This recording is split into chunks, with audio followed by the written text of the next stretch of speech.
It played behind each other. Okay. It shouldn't have did it. I just want to make sure I wasn't hearing things. Got the magic touch today. Yes, sir.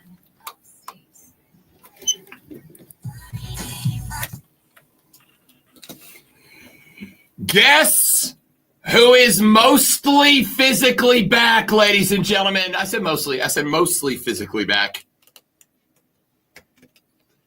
Friday. Gotta get down on Friday. Welcome back, ladies and gentlemen. The Friday edition of the Rob Brown Show is on your radio. And it's the Fan Upstate. I am sure that the great one has missed all of you as much as all of you have missed him. His triumphant return to the radio airwaves. Ladies and gentlemen, let us all say hello and welcome back to the great Malonzo. You know how you can prove that you've been sick? Who in their right mind misses an entire week and comes back on Friday? That is a choice. Yeah. That is a choice. I mean, we've had other employees in the past. Oh, I'm going to take all my sick days. Guaranteed they weren't sick. Actually, I know they weren't. I've been near death for the entire week, but I'm here today. Sure is. And while you may not be glad to be here, we're glad you are here. So welcome back, buddy. I'm glad to be alive. I believe that. So, there's that. How verge of death were you? Very, kinda, a little bit? Not like the last time I was sick when I was in the hospital. No, I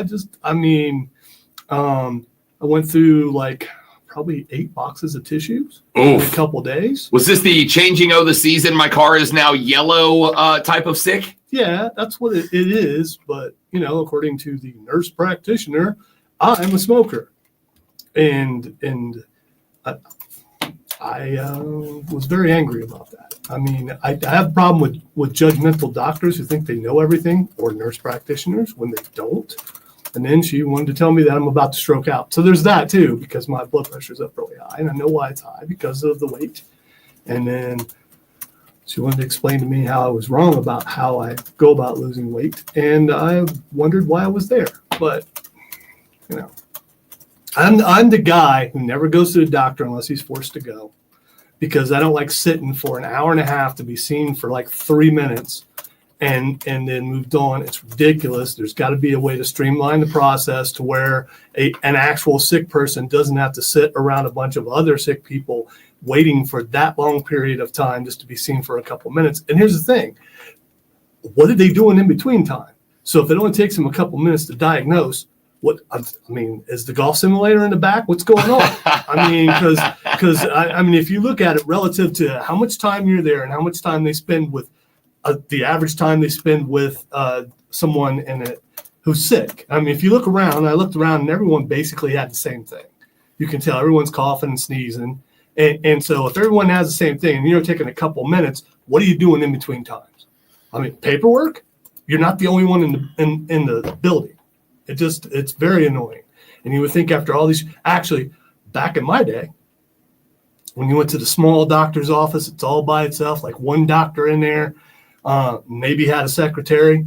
The one doctor. Wait. Are you not going to drop the old man back in my day music on yourself? No, because that.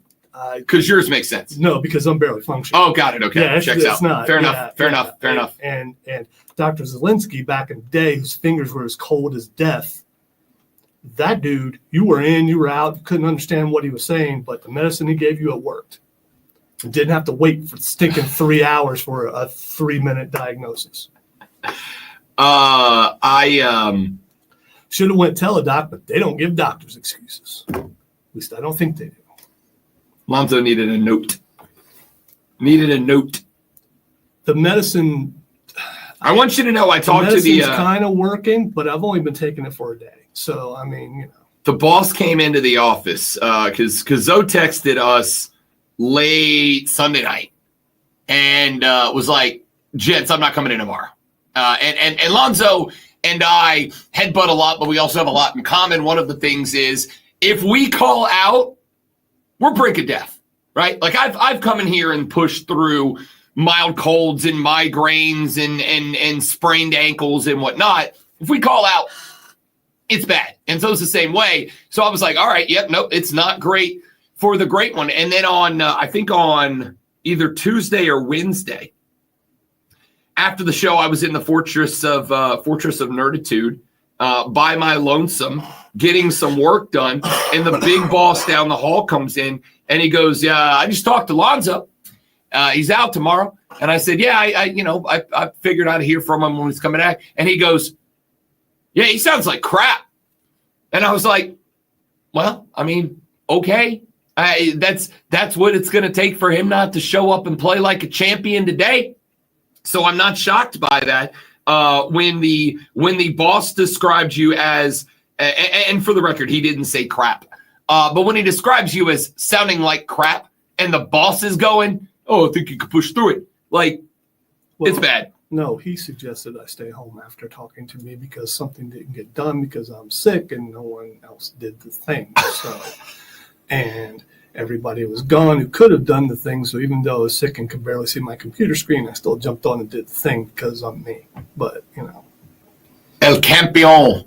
Play like a champion today. All right, we have got a lot to get into on the Friday. Got to get down on Friday edition of the radio program. We had some news from the Carolina Panthers yesterday. They have cut former South Carolina Gamecock Jadaveon Clowney. He is out after one season in Carolina. The Rock Hill, South Carolina native ended the season last year with 5 sacks, despite having 9.5 sacks the year before that, but was going to accumulate quite a bit of salary cap this year. That wasn't entirely his fault because Derek went down. They traded their best defensive player, and he was like it. I don't disagree. So, I mean, what I'm saying is he got more attention than he would have on the defense when he originally came in. I don't disagree. I would also say $17.775 million against the cap. 5 sacks in it. Is he done?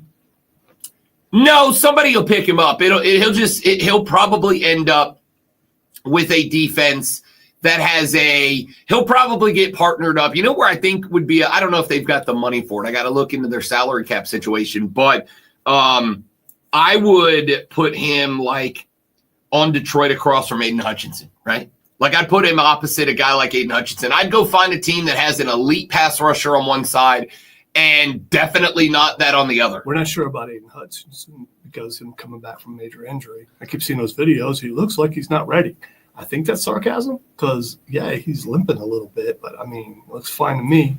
Well, remember, like in the postseason run last year, there were folks in Detroit, and granted, they may have been operating out of optimism, but there were a lot of folks who believed that if the Lions made the Super Bowl, Hutch could have played. Maybe not gone out there and played every snap, but could have maybe gone out there in obvious passing situations.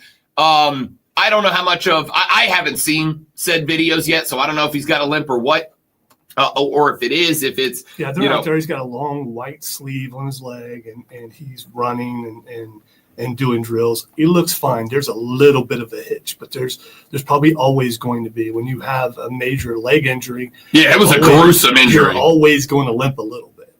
Gruesome injury. So, but as far as Jadaveon Clowney goes, that putting him opposite. Take him in Kansas City.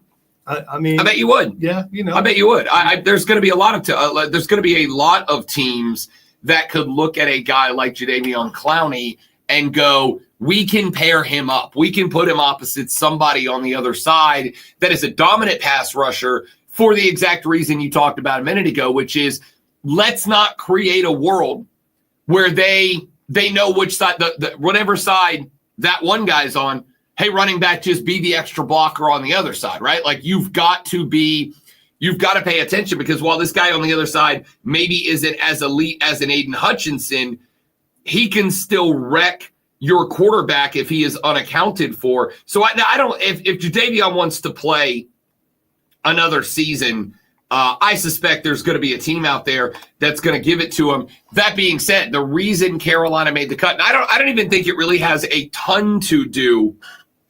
I mean, obviously it does have something to do with 5 sacks, but I think it's more about $17.775 million in cap space coming off the book. Jadaveon's cap space by itself pays for your entire draft class. I get that. So if you're a Panther fan, you couldn't look at it negatively and go, okay, yeah, 5 sacks. And we're getting rid of that. That's still pretty good. So we're making our defense worse. A defense that was already bad, we're making worse. No, it's 5 sacks. Like it's a good number, but it's not $17.75 million worth of good. Like, this is one of those spots there that as a fan, you have to understand the business side is in roster construction as important as the football side. Like, no, you don't want to lose 5.5 sacks. That's a healthy number of sacks on the season. Right. What position did he play? Was he playing defensive end? Edge rusher, yeah. Okay, so according to AI, the average number of sacks for a defensive end in the NFL is 1.5 to 2 sacks per game. Again, not saying he's not a good defensive end. That's per game, and that sounds wrong. Not No one's. That's 2 sacks. Yeah, that's 17 plus sacks a season. AI. Yeah, that's not right. Let's go to stat news. There we go. I would 5.5 sacks is a fine number. It is not $18 million worth of sacks. And when you are in a spot where you've got this entire rookie class you've got to pay for, you've got Pat Jones, who you just signed to a $20 million deal right before the draft. That's your big free agent pickup. You're probably not done. I could see Carolina looking potentially down the line at more trade possibilities, more acquisitions down the line. $17.5 million and your rookie class is paid for versus 5.5 sacks. When, remember, you also just drafted 2 edge rushers. And I'm not saying that Nick or Princely are going to work out as studs. I'm saying you're playing the law of averages that one of them can be a 5.5 sack guy. 5.5 is not game changing. I'm asking for less than half a sack a game. I'm asking for one time every other game, get a hand on a quarterback and slow them down enough that the linebackers get there for $17.75 million, and every rookie's paid for. Like, I saw some folks online that were kind of up in their feels that, this is a Gamecock native. This is a South Carolina kid. How could you? The audacity. How can you say one team, 2 states, and then cut a kid from the second state? And the answer is because at that level, they do not give a damn where you are from or where you played college ball. They don't. If he could have been born on the 50-yard line at Bank of America Stadium. 5.5 sacks is not getting you $18 million guaranteed when you've got Teneroa McMillan's contract that you're responsible for now. When you had the draft class that you had, when you had a free agent pickup in Pat, like, you've got too many guys that you've got to deal with. You've got too many guys that you've got to pay. So this story didn't shock me when it came out yesterday. I saw a lot of people reacting online, and I do think this was, for a lot of folks on social media, and I say this respectfully, but some of you aren't going to take it that way. This is what happens when college football fans bring their college football fandom to the NFL. It doesn't matter that he was a Gamecock or a Rock Hill, South Carolina native. What matters is amount of money you paid him per sack, and $18 million for 5.5 is not the answer. Did they feel the same way on all the other teams he's been on? Because he's been on a ton of teams. He has. And like the year before that, he had 9.5 sacks. I would go ahead and say he had 9.5 sacks, he's probably still on this team. Yeah, look it up because he's been on. He's been on so many different teams. Sure, and he is. No, I'm not. What I'm saying was that anger there for all the other teams. He's been a really good player. Has he been a great player? Has he lived up to the expectations that he had after? Coming out of college with the hit on Michigan that will live forever. After we're all dead, that will be one of the hits that will be shown throughout football period. He has been on 6 teams since he was drafted by Houston in 2014. So this would be his 11. If he's on 18 next year, his 11. He's had a 10-year career. Let's see here, 3-time Pro Bowler, 1-time second team All-Pro, So that's, I mean, not an extensive list of NFL awards. Played a year with Seattle. He was with the Texans from 2014 to 18. Spent a year with Seattle, a year with Tennessee, 2 with Cleveland, was with Baltimore, and then last year was with Carolina. 9.5 sacks. He's still on this team. 5.5 sacks. So a sack effect, less than a third of a sack per game is not getting you $18 million.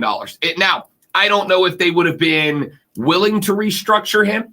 I doubt it. And the other part of this that has to be considered, I doubt they would have been willing to renegotiate. And on top of that, I don't know how much less money he would have taken. What I do know for a fact is that all the way back before the draft, the Panthers were looking for a trade partner for Jadaveon Clowney, and nobody at least put anything on the table that made Carolina jump at it. And here's the thing. If you I have the working assumption that they knew we're either going to trade the guy or we're going to cut the guy. And if you're another NFL team, while you may be interested, if you know he is going to get cut and you know that there are not a ton of teams interested, you may be able to pay him less, and you may have to come off less resources to just let him get cut and open up the market. And shorter contract. Because there is I believe he was only on, he was only on a 2-year deal, I believe. So it maybe only would have been 1 year, but it's whatever you're going to sign him for as a free agent is likely what you were going to have to sign him for if you made the trade. But also, you'd have had to send, even if it was just a 7th rounder to Carolina, you'd have had to send a potential Marcus Colston, a potential Tom Brady over to Carolina to get a guy who produced 5.5 sacks as the number 1 lead edge rusher for the Panthers last year, right? So this news isn't shocking. I think the people who are shocked about it, and again, I say this respectfully, I think the people who are shocked about this are people who are allowing their garnet and black Gamecock love to shine through, going, oh, as a Gamecock, how the audacity. When you get to the NFL, nobody gives a good gosh darn about who you are, where you were born, or where you played your college ball. Can you help the team or not?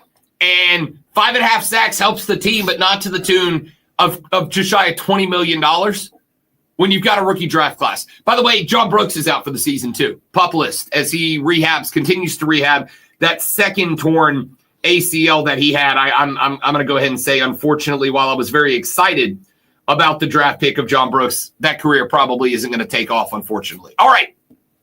We'll talk more about this later in the show. Got some NFL breakdown, continuing fallout from George Pickens being sent from Pittsburgh to Dallas. Scott Van Pelt had a very hot breakfast food take. We're going to get to that. You know why? Because it's Friday. Who the hell cares? Rob Lonzo's back. The Rob Brown Show's on your radio. It's the Fan Upstate, baby.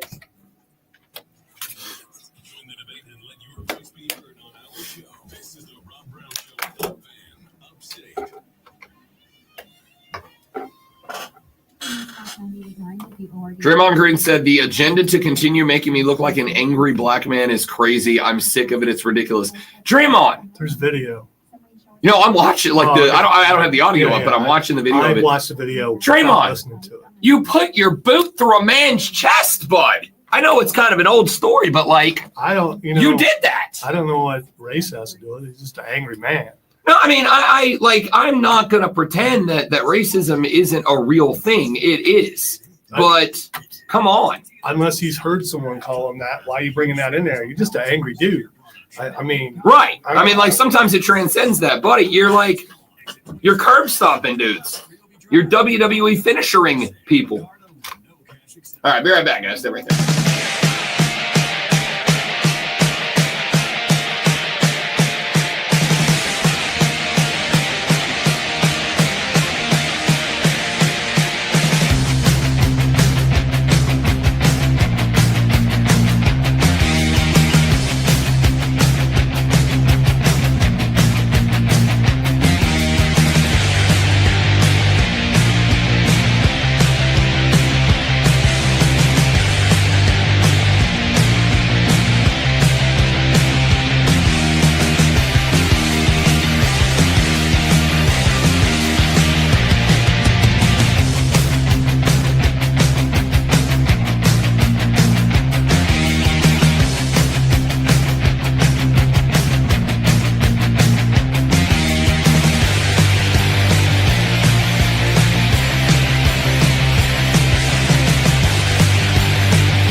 UFBC HD3. There's just one more thing. And on your computer. All right, good morning, you beautiful people on the stream. One number does it all. 844-326-3663. That's 844-FAN-PHONE. This is the Rod Brown Show on the Fan. So I have a genuine question for you.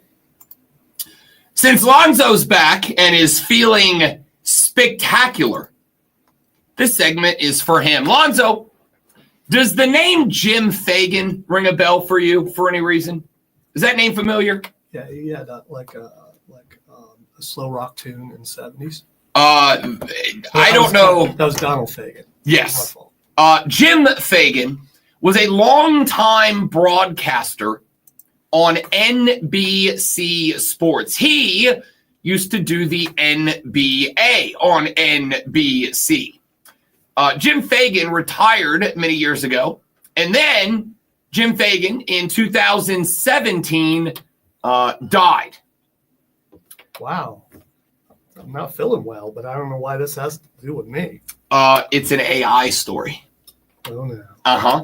So Jim Fagan passed away in 2017. He was, if I recall off the top of my head correctly, 72 years of age. Had not done an NBA game in a few years, but was long considered one of the primary, chief, most prominent voices in National Basketball Association play-by-play.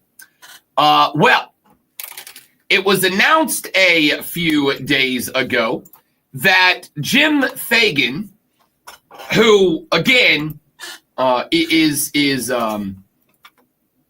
dead, which makes it, and I have not done the personal research on this, but being dead makes it very difficult to work.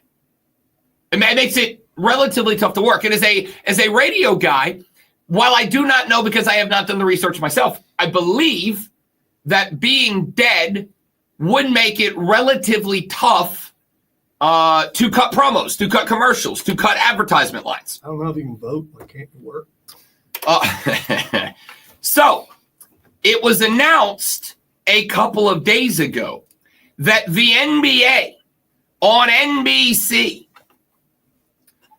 was going to be making a couple of changes to their NBA coverage because we all know that NBC is getting a lot of basketball coverage back. One of the things that they are doing is they are bringing back, has been announced in a fantastic commercial, bringing back the John Tesh round ball rock,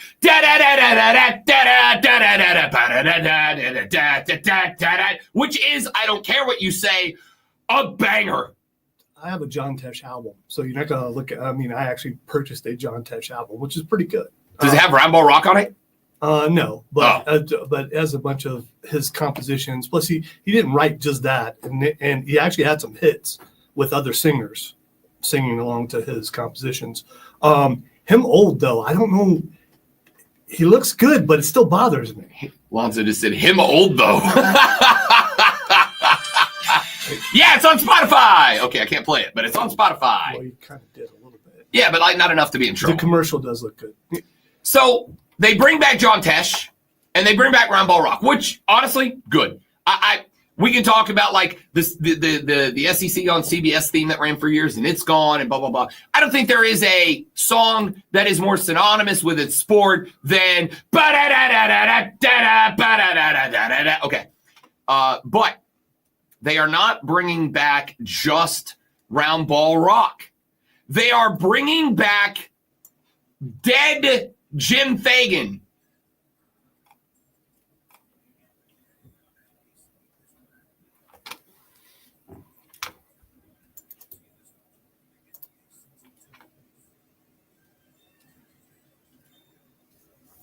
That, although short, is the voice of Jim Fagan, who passed away in 2017. Through a partnership with Fagan's family, NBC Sports will use AI voice synthesis technology to recreate Fagan's voice for select title sequences, show opens, and promos for its upcoming NBA coverage. This builds on NBC Universal's successful use of generative AI technology during the Olympic Games from Paris for Your Daily Olympic Recap on Peacock, which featured a recreation of legendary sports announcer Al Michaels' voice. The AI-generated voice of Fagan will supplement traditional voiceover work by other artists hired by NBC Sports.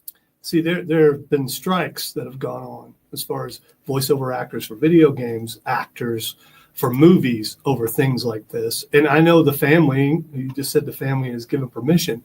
My question is, why would they want to do that? I mean, you asked me and I didn't know who he was. How many people know who this guy was? And how many people go, oh, that's that guy's voice? Is it enough to put someone else out of a job?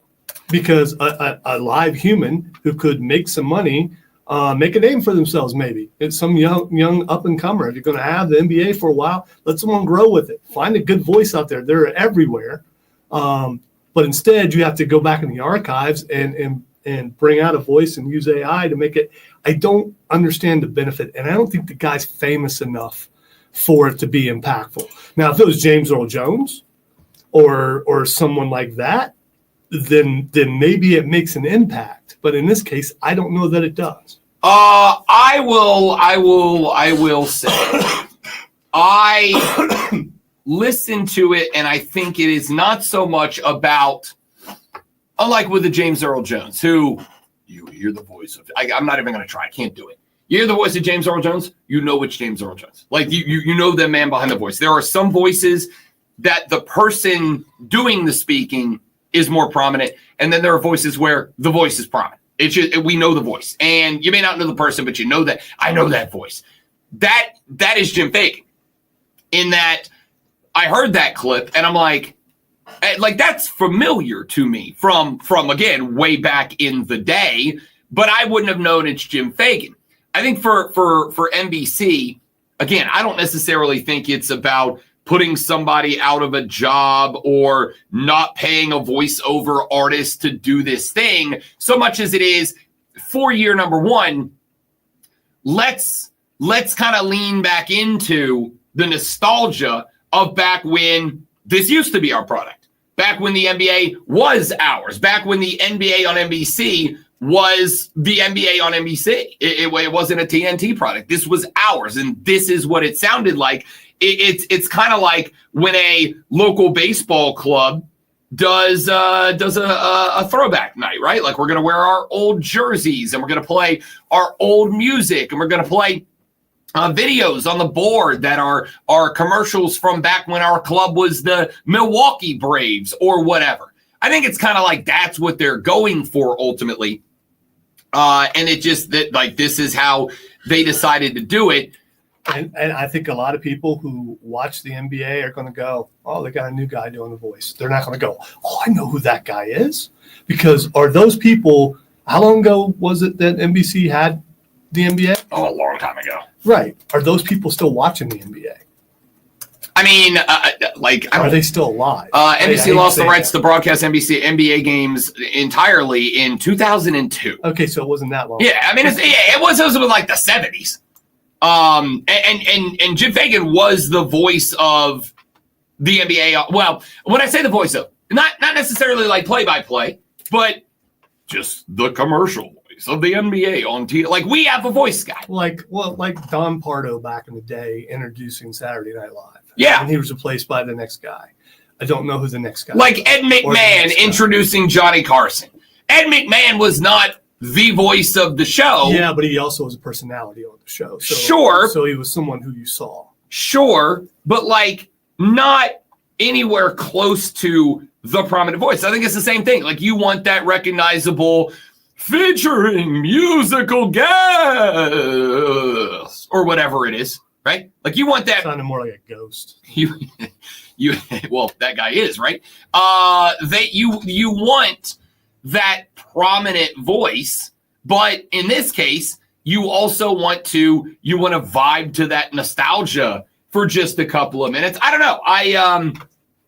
It's interesting, and it just is a way for me to shoehorn an AI story because it's vaguely connected to sports. The guy whose voice you hear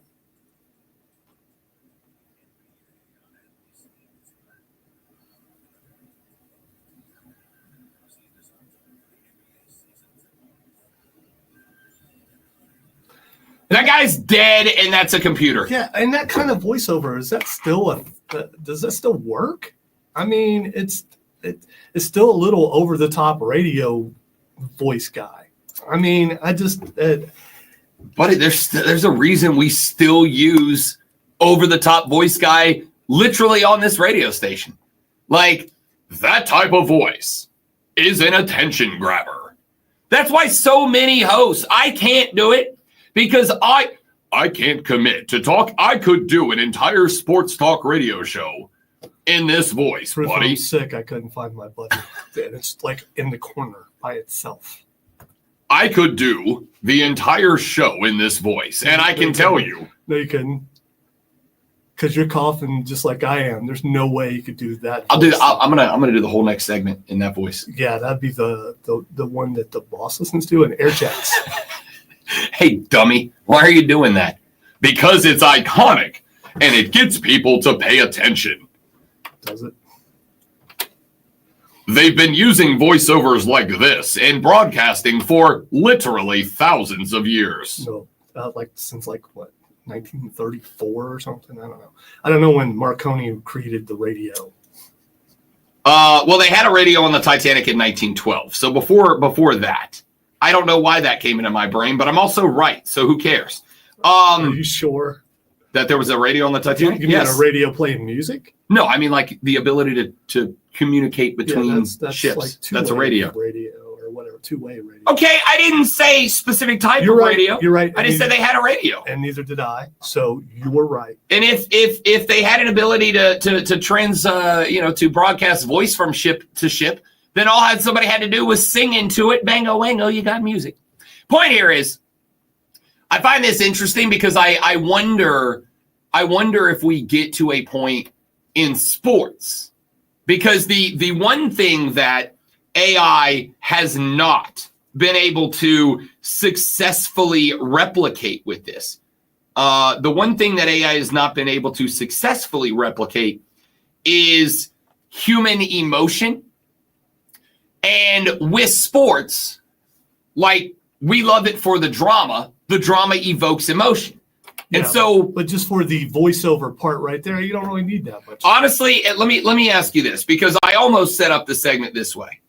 Had I played that clip and not told you it was AI, do you think you would have picked that out? No. I don't think so either. And here's the other, but it's because it's a voice I don't recognize. If it was a voice I recognize and I know they're dead, then that would be different. Maybe. I mean, I'll be honest with you. Like, the voice sounded familiar. If you would have played that to me without telling me, hey, that guy died and it's AI, my reaction probably would have been like, oh, they got their old voice guy back. That's cool. Like, I don't know that I would have picked it out. The one reason I don't think AI is going to necessarily jump into sports like it is in other formats of radio right now is because it has not yet mastered replicating human emotion.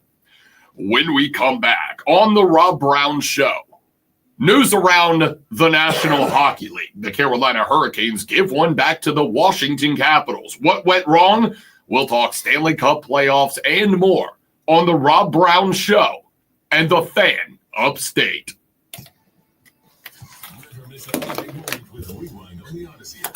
Welcome back, Line. So, hey, it kind of worked.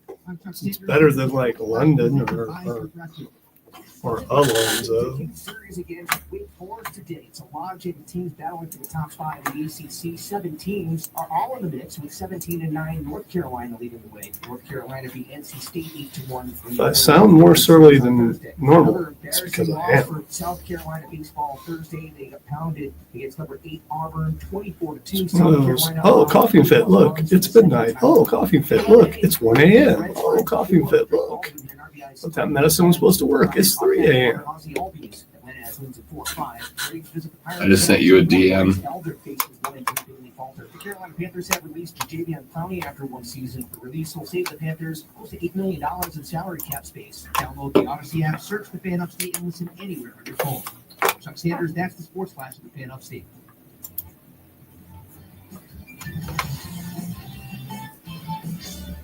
That is so disturbing. It's not. Oh, man, I laughed so hard. A reminder that Harvest Festival begins today, and the road is closed downtown Greenville along Main Street and adjacent areas, including Broad and River Streets. You should plan an alternate route. From the News Talk 98.9 WORD Traffic Center, I'm Bill Brooks on the Fan Upstate. All right, everybody else works, but Heyman is no.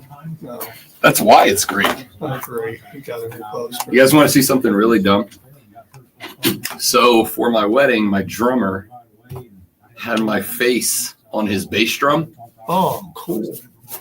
I Was guess. cool. He came to my house last weekend to go see Bit Brigade.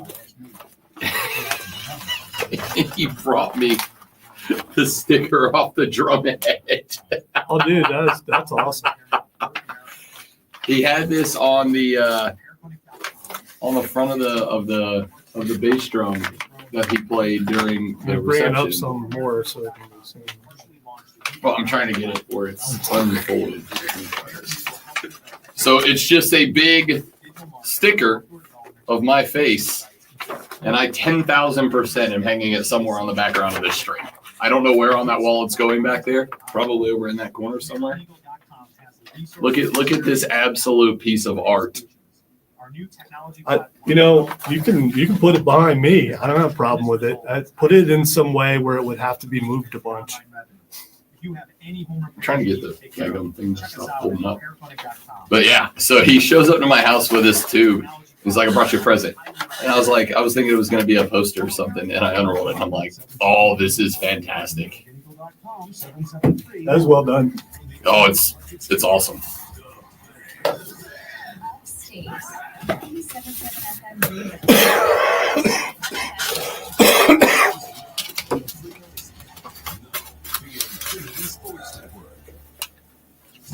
Your guide to the Jadaveon, the maestro of the matchups and the keeper of all things cool in the sports world. This is the Ron Brown Show. Oh, yeah. What?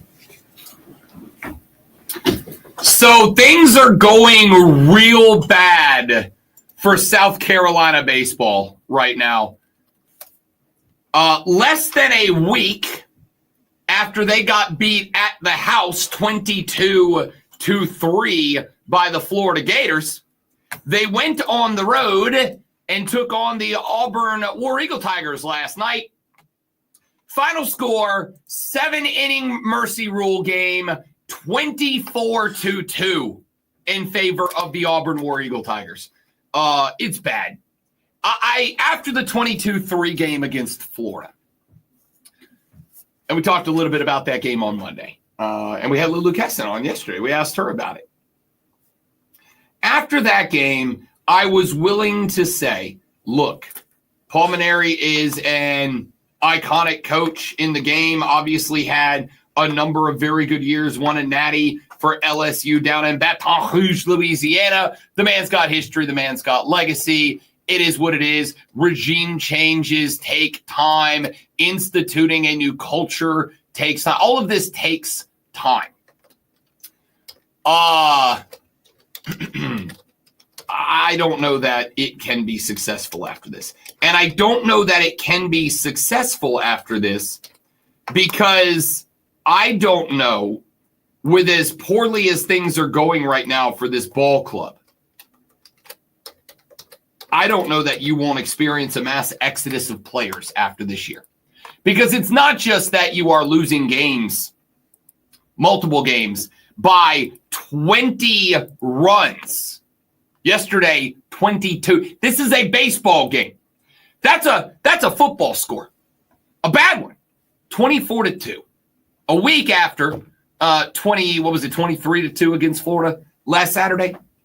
Well, last Sunday. The Saturday game carried over. Not ideal. So I don't know what can be done here. Because one of the things that you're going to see are ball players who go, it's not getting better. Sure, regime changes take time. It takes time for a coach to step in, to change the culture, to change the locker room, to find the leaders, to institute his philosophies, to institute his style of ball. All of these things take some time. But what I do expect to see out of a first-year coach, whether that coach is iconic or whether that coach is a rook making his first season as the head coach. What I expect to see is consistency and improvement.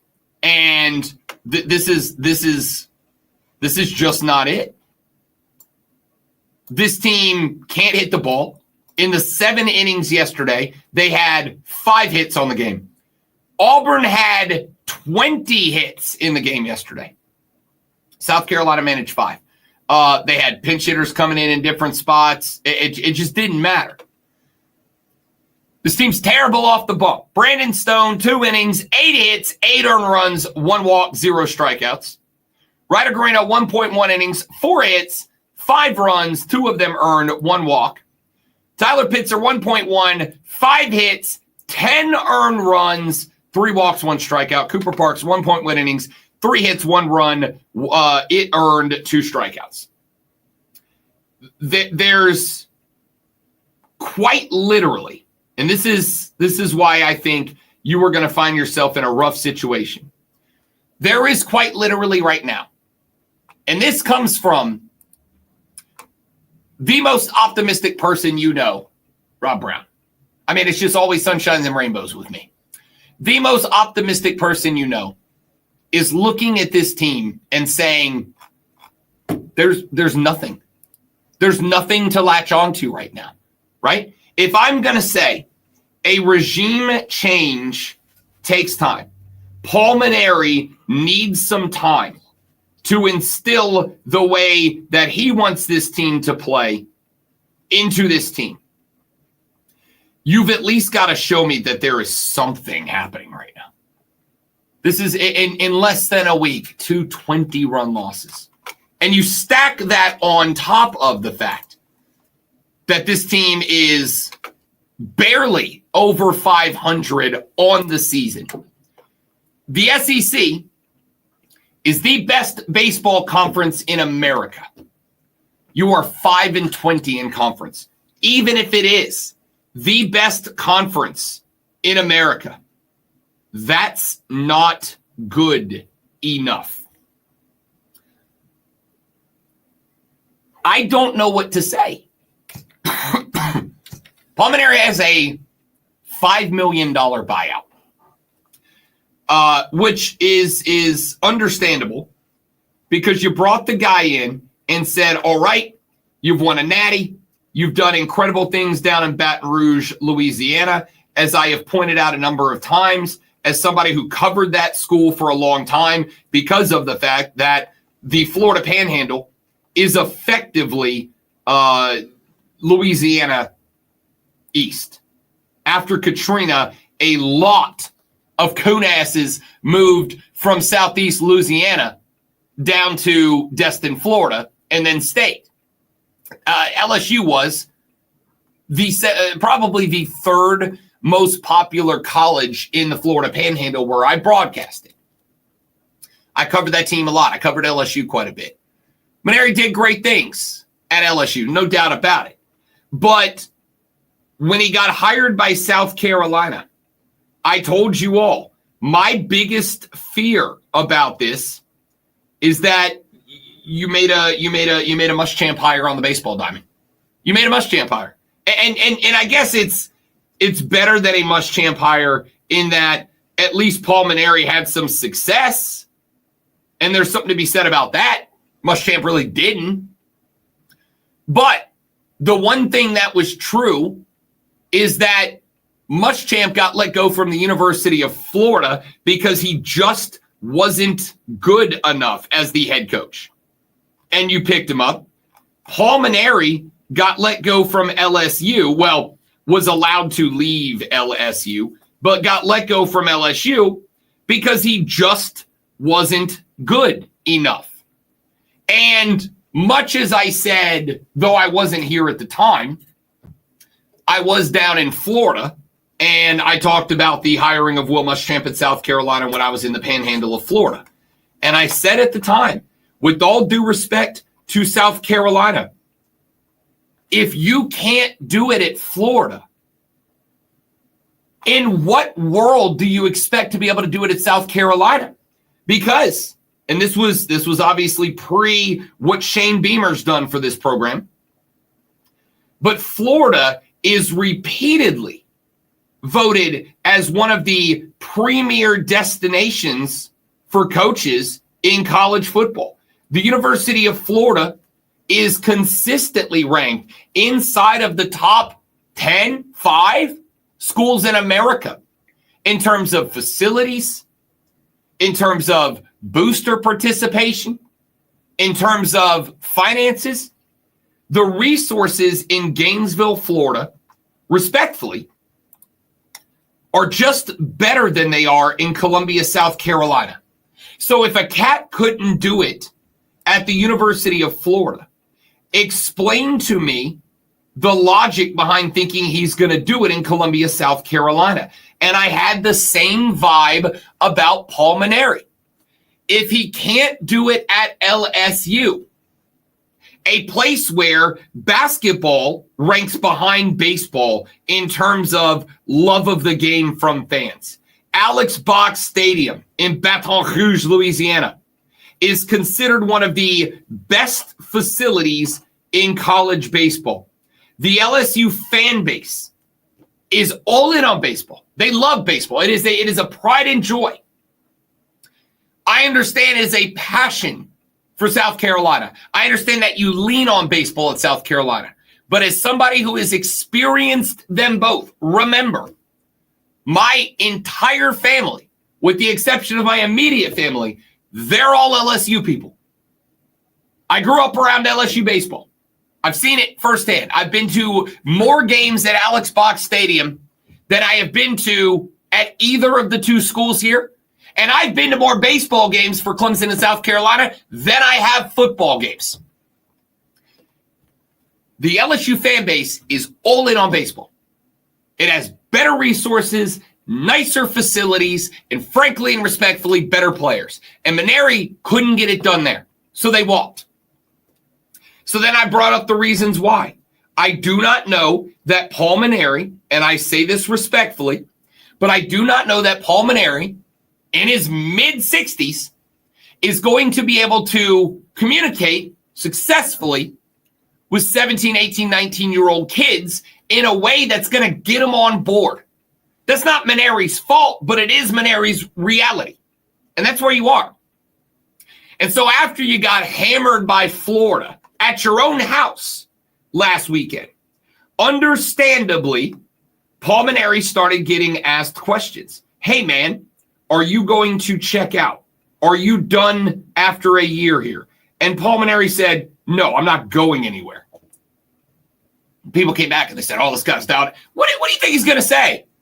What do you think he's going to say? Yeah, you know what? Turns out I'm bad at this job, so I'm going to fire myself. Of course he has to say that he's going to stay because he's going to make South Carolina fire him.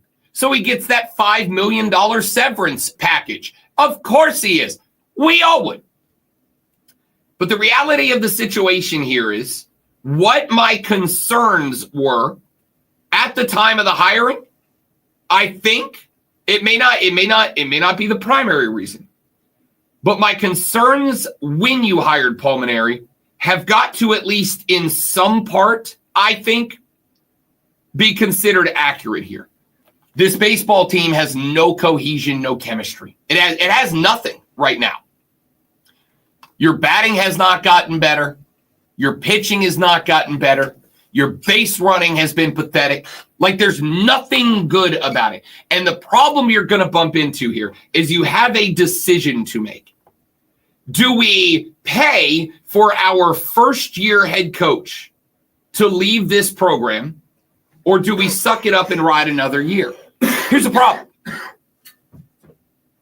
You can make the argument that year two will be better. Oh, Mainieri's going to have the opportunity to bring his players into the program. He's going to have the opportunity to bring his guys into the program. Mainieri coaching his guys and not holdovers from last year's team, the ones that stuck around, will give him an opportunity to be successful.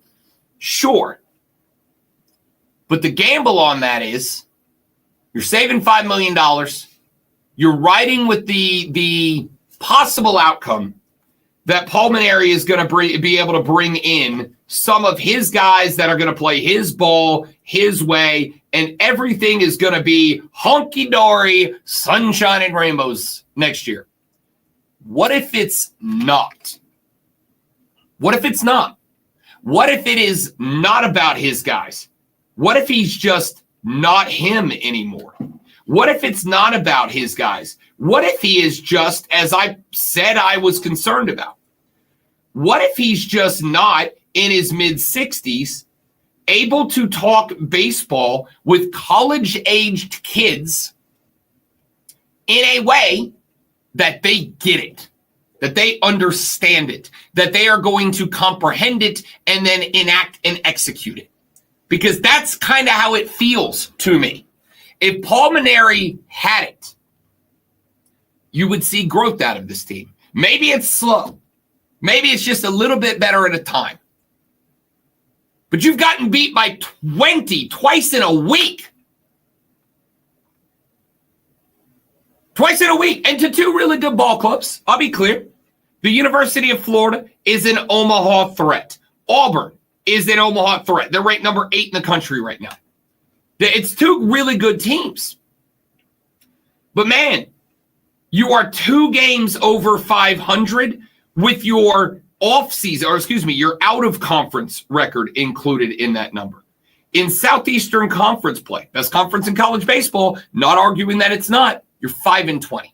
So if Mainieri doesn't get better, even after you give him the extra year to bring in his guys, to bring in guys that are going to play the game the way he wants it played, that are going to listen to him coach the way that he wants to coach, that are going to be loyal to him, whatever.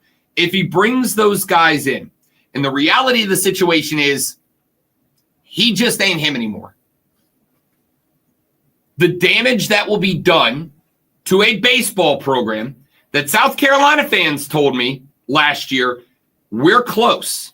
We just need to find the guy that can lead the program, but we are close. The damage that will be done if you have another year like this year will be, I'm not going to use the word inescapable, but it will set you back years. It will take years to rehab the image of this program. And you will end up in a spot where your next coach will have to be a young, upcoming prospect anyway. So before you hit me with if you fire Paul Mainieri, Rob, who are you going to hire? I'm going to tell you this. If you don't move on from Paul Mainieri, your candidate pool is going to be the same. It's going to be the same. You're going to have to find a young upcoming prospect somewhere because nobody's going to want to be a part of the program if what happened this year happens again next year and resets everything. Texas said the Paul Mainieri experiment failed. It's time to fire him and his entire staff. The baseball team is a joke. That's from Dewey. Keith and TR said, I love my team, but watching this team makes my stomach hurt. Appreciate that, Keith. And Jacob said the best thing happening right now is Ray Tanner gone as AD. Yeah, what a walk-off pitch from Ray Tanner that this was his last hire, right? We'll talk more about this later in the show. Ladies and gentlemen, let's all send the good vibes, the positivity to Lonzo as he fights like a champion to deliver this sports flash. Prepare for the low-key delivery of your life. The NBA on NBC. Just one NBA game last night. The Timberwolves overwhelmed the Warriors 117-93. Golden State was without Steph Curry as he rehabs a strained hamstring. Julius Randle led all scorers with 24. The series is now tied 1-1. That's your NPR Sports Flash. Yeah, it is, isn't it? The Carolina Hurricanes fell to the Capitals last night 3-1. Shane Gostisbehere scored the Canes' only goal in the third period while down 2, but Tom Wilson finished Carolina with an empty netter with a minute to play. The Atlanta Braves walked off the Reds in the 11th inning for a 5-4 win last night. Spencer Schwellenbach gave up 5 hits and 1 run in 6 innings. Atlanta had 10 hits, including Drake Baldwin's pinch hit RBI single in the 11th for the win. Wow, I did it. Hour number 2 of the Rob Brown Show and Water Cooler Cheat Sheet coming up right here on the Fan Upstate. Tracking The Archery Festival begins today with a great coast along Main Street and adjacent areas of Broad and Main Street. You should plan lanes closed. Right now, the accidents are road work causing traffic delays through the Archery. 85 is a clear shot. 98.9 WORD Traffic Center. I'm Jon Brooks on the Fan, Upstate. QC Kinetics provided amazing pain relief for a former professional baseball player, and you have access to the same life-changing treatments as retired Braves pitcher Jose Alvarez. I put a lot of stress and strain and work on my right arm, but my right elbow took most of the damage with 3 surgeries. Arthritis developed, and the pain was unbearable. It wasn't just pain when I was trying to play sports. It was anytime I was moving the right elbow. It was pretty excruciating at times. That's when Jose discovered QC Kinetics and the regenerative treatments that help the body heal itself, restoring damaged tissue and providing relief with no surgery or downtime. Jose's message to the medical professionals at QC Kinetics: My elbow is feeling outstanding. Where were you 10 years ago, for crying out loud? QC Kinetics is right here. Call for your complimentary consultation. Call QC Kinetics, 864-448-3772. That's 864-448-3772. QC Kinetics, 864-448-3772. This is the story of Clowney. As a safety manager at a manufacturing plant, he does everything he can to keep his coworkers. Would you like a chocolate chip muffin? Finding ways to reduce risks, to keep his safety supplies in stock. And for that, he relies on Granger. Granger offers a broad range of quality products. The sugar would be a bad idea. Fair. He can always play it safe. Call 1-800-GRANGER or just stop on Granger for the ones who get it done. Find mom's best gift at Target. Now through Mother's Day, get up to 40% off gifts from her. Discover trendy apparel and swimwear that'll elevate any wardrobe. Jewelry that'll make her smile shine. When I do my normal eat time and try to eat, I will be taking the cough medicine. Just letting you know. Hurry! Save 20 to 40% on select apparel, jewelry, chocolates, and more this Mother's Day only at Target. Restrictions apply. Unique and unlike any other. It's the only medicine I don't recognize. The other two,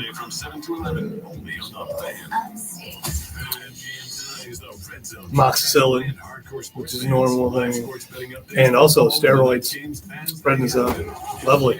It's throwing another 15 pounds, just goes, to fight the bronchitis thing.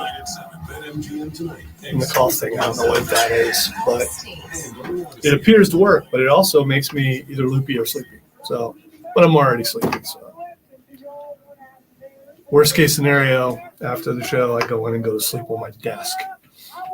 Under it. Or I call Lisa and have her come and pick me up. Wire to wire, Diesel and Cole Bryson. Although I do have a week's worth of work to get done, which I'm old stuff can just play. He says, and then he will go in there and kick butt and get it done because he can't help himself. Those people that say that don't know a damn thing about. What do you think about all the releases for WWE? So we're just done with the women's tag team division. Hey, you got all those new people coming up. You got people who have to go away to make room for them. There's only so much TV time. It's got to be pretty cutthroat to a degree.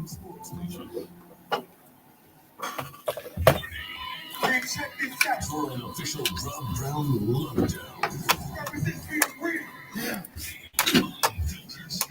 Manufactured locally from the Carolinas. He's the Rob Brown Show. Rob only. The Fan Upstate. Friday, gotta get down on Friday. Nope. Welcome back, ladies and gentlemen. The Rob Brown Show on your radio. It is the Fan Upstate. I am Rob Brown. Please, if you don't mind, a round of applause for the return of a legend. for the return of a living legend and icon of the industry. See, you know what it is. I've been by myself for 4 days. He doesn't believe anything he's saying. I've had no issues for 4 days. It's like, oh yeah, he's back. It's because the pressure's off, and now you can take time. I mean, other than the fact that I may just kill over at any moment, the pressure's off you. So I mean, you can get loose. Let me try all of that again. Ladies and gentlemen, please welcome back to the airwaves a living legend, an icon of the industry, a titan of broadcasting. And now I have the hiccups. Gosh darn it. AI probably. Lonzo's back, everybody. AI probably would have done it better. Lonzo's back. Jim Harbaugh's back. Becky Black is back. Hello, Lonzo. How you feeling, buddy? You good so far? I think it's a little obvious how I'm feeling, Rob, but I appreciate your concern. Oh, by the way, thanks for all the texts during the week to check on me. Well, I was getting updates from the BMOC, and here's how I looked at it. Say, man, Chris, right away, you okay? Because he knows what a big deal it is for me, and I know I already told you I wasn't going to be here. You did, and I texted you back. No worries. I got this. Well, take care of yourself. Hopefully there were some worries. Well, no worries about not being here. A little bit of worries. No worries about you not being here. I got it. Believe it or not, I had this discussion with my granddaughter yesterday, and I told her I don't like missing work because I love my job. And she said, "Can you teach me how to do something, a job that I love?" And I was like, well, we have to wait till you get older and find out what your interests are. No, I can't. I can't teach you how to do that. I got lucky. No, I was going to, yeah, I mean, I got lucky too. So, I would say, no, young lady, unfortunately for you, what you will grow up to realize one day is that most people hate their jobs. Most people hate their jobs. See, I don't know if it's most. It's probably, 75%. I guess that is most. But Hub City Spartanburger sex line 844-326-3663. Do you hate your job? Yes or no? It's our poll question of the day. Do you hate your job? And be honest, all right? I won't read names. I won't read jobs. If you want to say what your profession is, great. If you don't, feel free not to. I won't read them, or at least I won't read the names and all that. I'm not even kidding about this. 844-326-3663. Text me, do you hate your job? It can be as simple as a yes or no, or you may go into detail if you'd like. 844-326-3663. Do you hate your job? Zoe and I are both very fortunate that we can honestly say we probably hate aspects of our job, elements of our job, but we love the job. Yeah, there are definitely parts where I'm like, oh, no.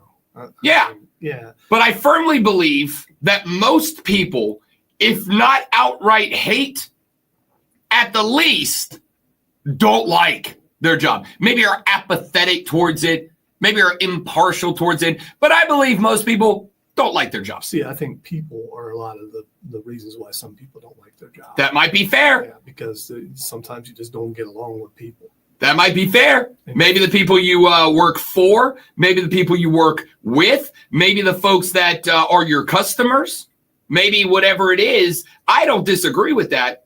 But the point still stands. I think most people don't like their jobs. Maybe you're forced to work with someone who you don't want to work with, and they're a pain in the butt, and you feel like the bosses don't listen, and then they move. That might be it. That might be it. Let's see here. Here's 5 answers right out of the gate. Texter said, yes, I hate my job. Texter said, I love my job, ! Texter said, no, but I hate the hours I have to put into my job. Texter says, being as this is the hardest job I've ever had, mentally and physically and emotionally taxing, yes, I hate my job. And then says, I am a postman, by the way. Texter said, I'm a PE teacher. I mostly love my job, but I hate elements of it. Texter said, actually, I like my job, but the grown children there I work with, not so much. Texter said, I won't name it, but warehouse club team lead. The job sucks, but I have some coworkers who make it more bearable. And another texter said, my job has a lack of communication that makes it horrible. So we're sitting where we thought about 3/4 of our initial response to people say, I hate my job. At least it is Friday for some of you who don't have to work on the weekend. So you got that. You can go maybe put that aside and go have a good time, whatever your good time is. Yeah, I've been asked a lot of times, like, Rob, why do you work 5 days during the week and then do another show on Saturday? And the answer is A, they pay me for it, and B, I enjoy it. I like it. It's for this. This is fun to me. I played in a band for a long time, and we legitimately used to tell bar owners, you don't pay us for the concert. The music we play for free, because that's our thing. We love to do it. You pay us to practice to learn new songs. You pay us to drive to your bar. You pay us to carry hundreds of pounds of equipment and set it up and sound check it and get it all ready. The concert's free. Then you pay us to break that stuff down, get it back to the car, drive back home, unload it, etc. With this, they don't pay me to do 4 hours of elite caliber radio. I enjoy doing that. They pay me for everything else that you guys don't see go in behind the scenes. That's what they pay us for. Texter said, I'm a teacher, and I bleeping hate these stupid bleep kids. Bleep them. Yeah, okay. There's hate your job, and then there's you need to quit today and find a therapist, perhaps. It is near the end of the year. So, I mean, you know, and I get it. And maybe this texter will get it back after, you know, hopefully a couple months off in between. You know. When I was in college, I had every desire in the world to be a teacher / basketball coach. That's what I was going to do. I was going to be a teacher, and I was going to be a basketball coach. I wanted to teach either science or history and be a basketball coach. And I did 2 semesters of secondary education as my major. And then you had to do what was called a practicum, where they sent you to a school, right? And you would go shadow a teacher. So I reached out to my old basketball coach, Mark Teason, from when I was in high school. And he said, he's like, absolutely, come on in. I'd love to have you. So I went in for a 1-semester practicum where I effectively was going to shadow Mark Teza and participate in teaching the class. Zoe, not a joke. I made it 3 weeks and I said, bleep these kids, I'm out. They were, some of y'all are raising terrible kids. I would even go so far as to say, and this was in like 2005. So it's been a while, and I don't think it's gotten better. Some of y'all are raising awful people as children. Not all of you. That was a while. Some of y'all. It might have improved. TikTok's a thing, so I'm going to say no. I'm going to go ahead and say that's incorrect. Same texter said, let's see here. That same texter said, I use every possible sick day or PTO as soon as I can, as soon as I get it. All they do is tippy tap on their phones all day. Bleep them. I'm going to retire. Texter, I've never said this before. You should do that now. Well, if you can retire. I mean, you know, yeah. Get a Winnebago, see the country. Because like, I am fine. If you love your job and you hit retirement age, but you genuinely enjoy your job, keep working. I'll be honest with you. I'm going to do this job until somebody removes me from it, which could be tomorrow. It could be when I'm 80. There's some grumpy old man on the radio out there. I look forward to the day where I'm the grumpy old guy on the radio. I'll do this job as long as somebody's going to give me money to do this job. You shouldn't, Texter. You should quit yesterday. Yeah, you'll know I'm gone if you don't see me for like 2 weeks. All right, it is 7:10 in the morning. I mean, you can go to break if you want. Nah. Okay. Nah. We will speed run, as the kids say, this.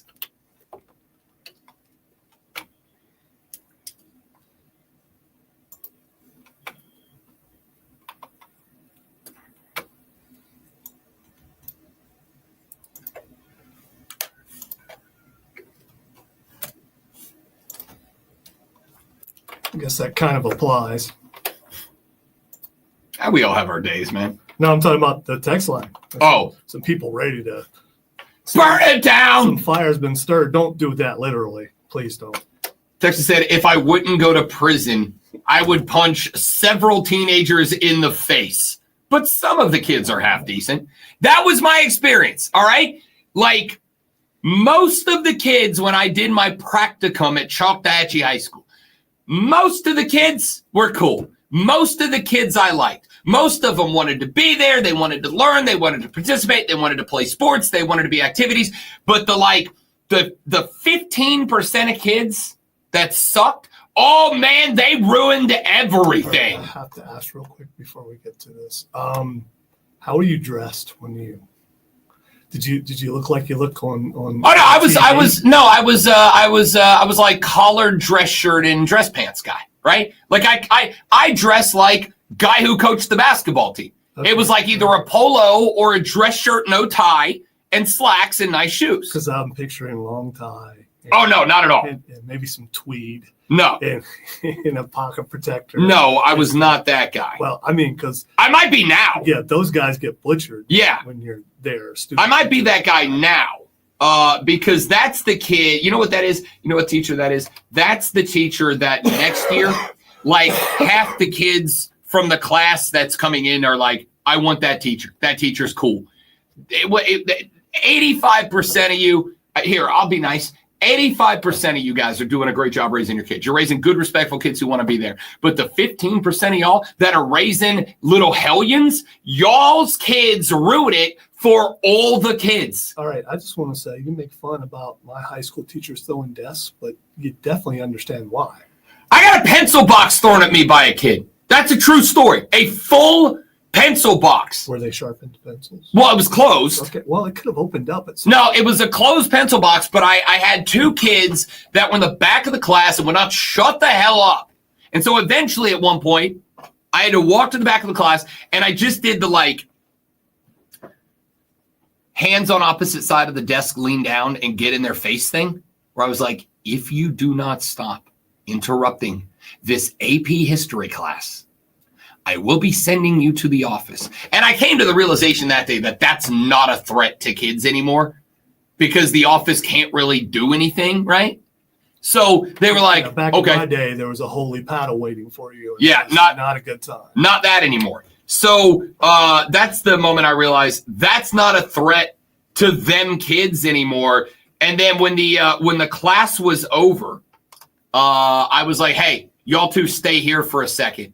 One of the kids, and this is why I remember this story greatly. It was in the fall. One of these kids who was on the football team looked me in the eyeballs, picked up a pencil case and threw it at me and then just left the room.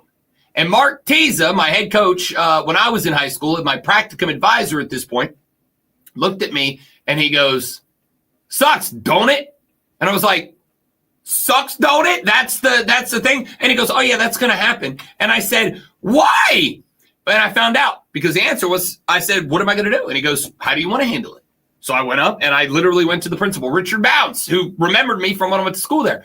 And I was like, hey man, here's the things that happens. He goes, okay, I'll take care of it. And he issued the kid like a 2-week out of school suspension until the football coach come over and talk to him, and they hadn't decided. And what they decided was, no, we're not going to suspend him. We're going to make him write an apology note to Rob. That's what he got.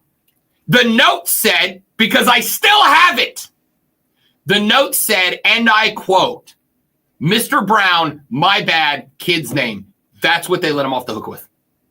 Mr. Brown, my bad, kid signed his name. That was his punishment. How was his arm? Pretty good. He nailed me. Okay. Nailed me right in the chest, center mass. It was pretty solid. All right. Now it is. Now we are going to go to a break. And when we come back, I'm sorry. I had to go. I had to. That texter said, if I wouldn't go to prison, I would punch several teenagers in the face. You think I wasn't going to address that? Of course I was. When we come back, water cooler cheat sheet, top 3 sports stories you need to know before you get to the office this AM. We'll catch you up on everything in the sports world you need to know. We'll talk some Braves ball later in the show. Scott Van Pelt had a very hot breakfast foods take that we will debate later on in the show. Carolina Panthers make a couple of moves yesterday. I'll tell you what those are and more, all coming up on the Rob Brown Show in the Fan Upstate. Several teenagers.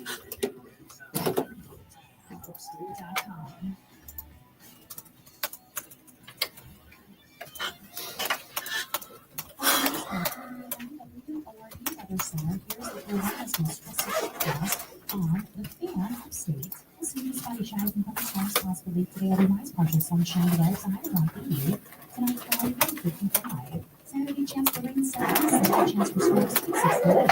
I'm meteorologist Jennifer Lucas on the Fan Upstate.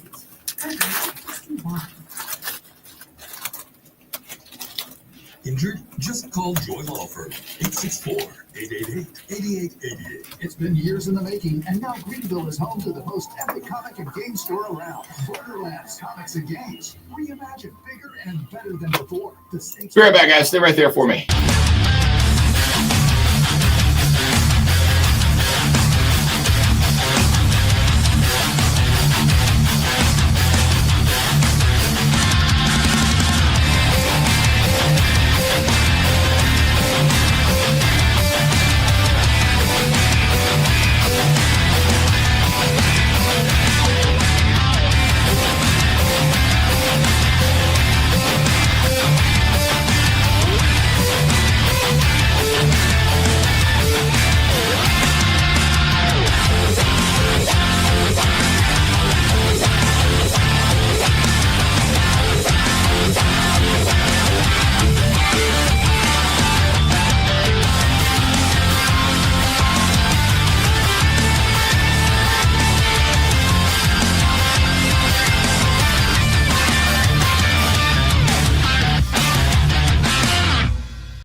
$17.93. No Steph Curry. Big problems for Golden State last night. 17 from Jimmy Butler, 15 from Buddy Hield, 11 from Podzinski, and 9 from Draymond. Quentin Post, the 7-footer, got the start and played 3 minutes before they made the shift to Jonathan Kuminga, who played 26 minutes, had 18 points. Jackson Davis, got 15 off the bench for Golden State. But sans Steph, they went 9 of 32 from behind the arches, 16 of 25 from the stripe. Wouldn't have mattered if they hit all of them because Julius Randle and Anthony Edwards were just on a heater last night. Nickeil Alexander-Walker played 26 minutes, got 20 off the bench. Randall had 24. Ant-Man had 20. At one point, it looked like we might have a battle without the two biggest stars on the court because Anthony Edwards in the second quarter was forced to leave the game with what was described later as a mild ankle sprain. He would return in the second half, however, to finish off Golden State. Went relatively cold there for a hot minute. Finished 6 of 13, 2 of 4 from deep for his 20 points when it was all over. But Steph Curry out for the Golden State Warriors. He will not be eligible to return at the earliest for Game 6. I'm going to keep it a buck with you. Without Steph Curry, this series is not getting to 6. Not from what I saw last night. Let's go to item number 2.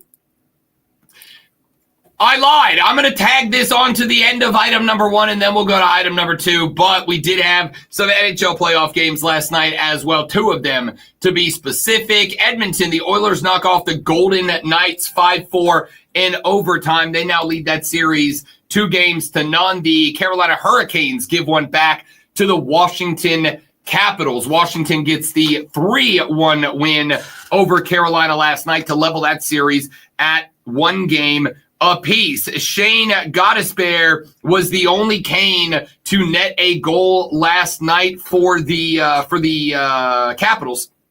Connor McMichael got one. Tom Wilson got one. John Carlson got one. McMichael opened the scoring unassisted in the second period. Carlson got his less than 2 minutes into the third period to give the Caps a 2-0 lead. Gostisbehere would get one back with 10 minutes played in the third period to have it down to 2-1. Carolina pulled the goalie at the end of the game, trying to draw level, but Tom Wilson took advantage, scored the empty netter, and put the Canes away. So now it is 1-1, headed back to Raleigh. Now let's get to item number 2, glug, glug, glug, glug, glug. Okay, I was going to manually do the glug, glug, glug, but Lonzo's on top of the game. Let's go to baseball. But not the Atlanta Braves, who did get a win last night in 11 innings over the Cincinnati Reds, 5-4. Now just 1 game below 500. I want to go to the baseball diamond because I cannot say that last night was a nail in the coffin for Paul Maneri's time in Columbia, South Carolina. I don't know. The man has a $5 million buyout that Carolina would be responsible for should they move on. But it's got to be considered. 24-2. That's a baseball score. Auburn knocks off South Carolina 24-2 last night in 7 innings. Auburn had 20 hits scattered across 7 innings, scoring the 24 runs when it was all said and done. For the Gamecocks, Brandon Stone was the starter, 2 innings, 8 hits, 8 earned runs, 0 strikeouts. Ryder Guerrero came in 1.1 innings, gave up 4 hits, 5 runs, 2 earned, 1 walk, 4 strikeouts. Tyler Pitzer would then come on for 1.1, 5 hits, 10 earned runs surrendered, 3 walks, 1 strikeout. Cooper Parks would finish with 1.1, 3 hits, 1 earned run, no walks, 2 strikeouts. And the only bright spot in the game, of course, at that point, Auburn had effectively entered the bench and put in multiple pinch hitters and backups to get some time in the field. This is the second loss of 20 or more runs sustained by the Gamecock baseball team in 1 week. When we talked to Lulu Kesson yesterday about that loss to Florida last weekend, set up this series on the road at Auburn, Lulu Kesson was kind of in the camp that I thought that I was in, which was, man, it's ugly, it hurts, it stings, but you got too much wrapped up in Maneri to make a move. After this, I think you just got to come up with $5 million. I think you just got to ask every Gamecock to chip in $20 and find a way to move on, because this is not just not getting better, it's progressively getting worse, which to me says the fellas in the unis have checked out.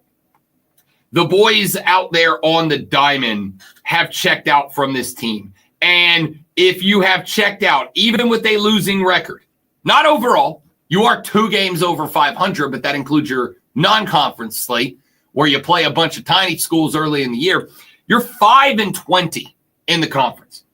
That's not a losing record. That's an embarrassing record for South Carolina. We're not talking about some bottom of the barrel, nobody baseball team here. This is a baseball team that when Paul Mainieri showed up was excited, had some energy, some juice, some gas, some motivation behind them. The baseball team is checked out. And if the team is lost, and the team is lost, if the team is lost, there's no coming back from that. We'll talk more about that later on the show. Let's get to item number 3. The Carolina Panthers made a couple of roster moves yesterday. Amongst them, Jadaveon Clowney, cut from the team, no longer a member of the Carolina Panthers. Jadaveon Clowney's salary cap number, $13.775 million against the 2025 salary cap in the second year of a 2-year, $20 million deal. According to David Newton of ESPN, questionable, but this one's hard to get wrong. He says the release had as much to do with Carolina wanting to get free agent acquisition Pat Jones II and 2 SEC draft picks on the field as it did about money. Jones had a career best 7 sacks with only 1 start last year for the Vikings. Carolina would then obviously go on to draft Nick Scorton and Princely Umanmielen, I believe is the correct pronunciation. Sounds good. I'm going to roll with that. Out of Texas A&M and Ole Miss, respectively, in the third day of day 2 of the draft. Clowney had 5.5 sacks last season with the Panthers, had 9.5 the previous year with the Ravens. Those weren't the only roster moves. Carolina also waived former injured Coastal Carolina basketball player Colin Granger, who was attempting to play tight end, suffered a hamstring injury during offseason workouts per a league source. And since he was an experimental player, no sense in wasting a training camp roster spot on him, respectfully. Veteran tight end Jordan Matthews was also released, and it was announced that running back Jonathan Brooks, drafted out of the University of Texas in last year's draft, would be placed on the physically unable to perform list, and he will miss the entire 2025 season as he continues to rehab from his second torn ACL. Remember, he had a torn ACL 2 years ago playing for the Longhorns. Carolina took the chance, rolled the dice, and drafted him anyway. He showed up. He played mildly, sparingly for this team through December of last year and then retore that ACL. That was going to cost him some time anyway, but Carolina says, let's just play the long game. No sense in taking unnecessary risk. They are going to sit him on the PUP list for the entire season. No Jon Brooks this year for Carolina, meaning that Rico Dowdle, the acquisition from the Dallas Cowboys, will likely be getting significant time playing out of the backfield for Carolina. So let's address these moves very quickly. The Jadaveon Clowney cut. Not necessarily entirely unsurprising if you've been following the rumors and the smoke coming out of Charlotte, North Carolina. 5.5 sacks was going to be due just shy of $14 million against the cap. That's a lot of money for 5.5 sacks. And it probably would make sense to pay the guy, except for you brought in 2 more edge rushers, and that in and of itself was a big play. But as mentioned, you also brought in Pat Jones II, who is a rushing linebacker, 6'4", 264 pounds, and again, had almost twice as many sacks last year as Jadaveon Clowney. Had 7 sacks last year next to Clowney's 5.5. You got to get that man paid. And on top of that, there's only so many edge rush positions on the field. Clowney's $14 million saved effectively is about equivalent to the contract of every rookie that you drafted. So you basically cut his contract, and the money you saved takes care of your rookie draft class. We'll see what happens next. But the Clowney cut is not a big shock to me. That is pretty much what I expected to be the end game. Carolina did try to find a trade partner for Jadaveon Clowney. They were unable to do so. I know that they were working the phones on draft day, trying to make him part of a package, probably to move up in the draft. Did not find a dance partner. Then they put him out there on the general market. Nobody wanted to go with Clowney in that spot either, which also makes sense because if you picked him up in a trade, not only would you have to pick up the 1 year remaining on his deal and come off $14 million, not knowing if he would fit into your defense and have even the 5.5 sacks, but on top of that, you would have had to send some assets, some resources over to Carolina. Probably better to let Jadaveon Clowney hit the open market and see what the going price was going to be. I still think it's probably going to be in that market, in that price range, because look at the draft. Edge rusher has over the past 2 or 3 years really become one of the premier, in fact, I'd say quarterback of the defense. It used to be middle linebacker. There were a few years there where nose tackle was considered that spot. We've had a couple of years during the Darrelle Revis years where shutdown corner was that spot. Right now, the trend is to lean on edge rushers. There is still a market out there. I am relatively confident that Jadaveon Clowney will get picked up, and it may get picked up for something in the range of $14 million on a 1 year deal. But you don't have to come off of any draft picks or players in order to acquire him. So no shock there. The biggest news out of this for me, or I guess I should say, what feels like the most disappointing news, is the announcement that Jon Brooks would be going to the PUP list and would miss the entire season. I actually had high aspirations, high hopes for Jonathan Brooks. I really like the kid out of Texas. I think he is I think he's absolutely got NFL talent. I think he could be one of the most deadly pass-catching running backs in the entire National Football League. So to find out that he is going on what is effectively the season-long injured reserve list and will be unavailable for this team at any point this year is disappointing. Now, offset by the fact that Carolina brought in Rico Dowdle, offset by the fact that Rico Dowdle, the former Gamecock, while perhaps, well, I can't even say not as talented as Jon Brooks naturally, because we don't know if Jon Brooks' game was going to translate to the NFL. We've only got to see him in a very limited role so far. Rico Dowdle does play a similar style of running back to Jon Brooks. So I do wonder, did they know that this was a possibility and that led to the acquisition of Rico Dowdle from the Dallas Cowboys, or is this just kind of unfortunate timing in the platoon? I don't know. We'll find out. But Jadaveon Clowney cut. Colin Granger, the tight end from Coastal, who was a basketball player, cut.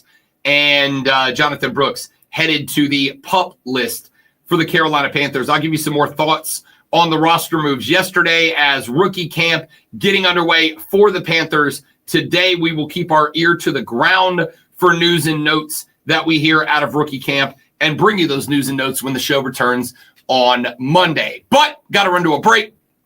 When we come back here in just a minute from right now, we've got a couple of calls lined up, 844-326-3663. If you would like to join us on the air, you are welcome and encouraged to. Make sure that you are there. We got Kevin talking football with us when we come back and more. I am Rob Brown. He's the great Malonzo. This is the Fan Upstate. Only on the Fan Upstate. Our Chuck Sanders here at the Sports Flash presented by the Professors. In 11 innings, the Braves beat the Reds 5-4. Drake Baldwin hit an RBI single in the 11th to drive an automatic across the Albies. As we move to 5, the Braves visit the Pirates tonight. 2-1 Bryce Elder faces 1-3 Bailey Falter. The Carolina Panthers have released Jadaveon Clowney after one season. The release will save the Panthers close to $8 million in salary cap space. I gotta say right there, I'll be right back. Don't go nowhere.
for you on the Odyssey app. It's always inspiring, sports fans.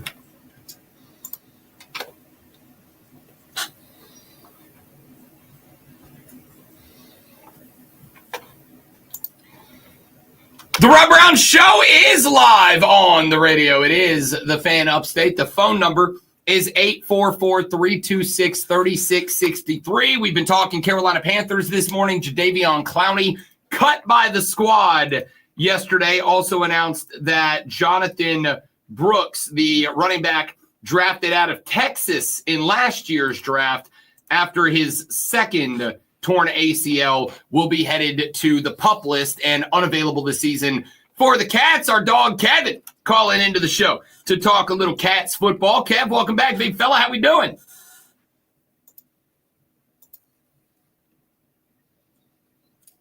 Let's go.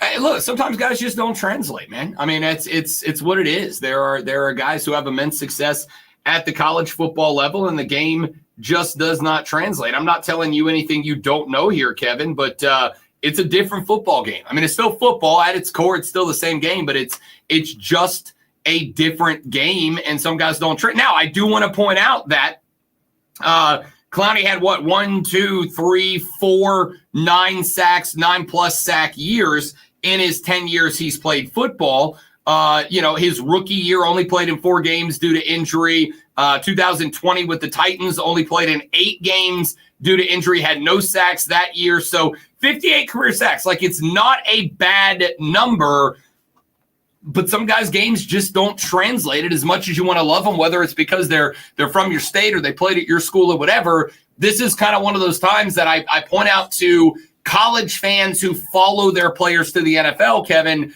Yeah, you might love the guy and he might have done amazing things for your school, but at the end of the day, the NFL is a different level of dude.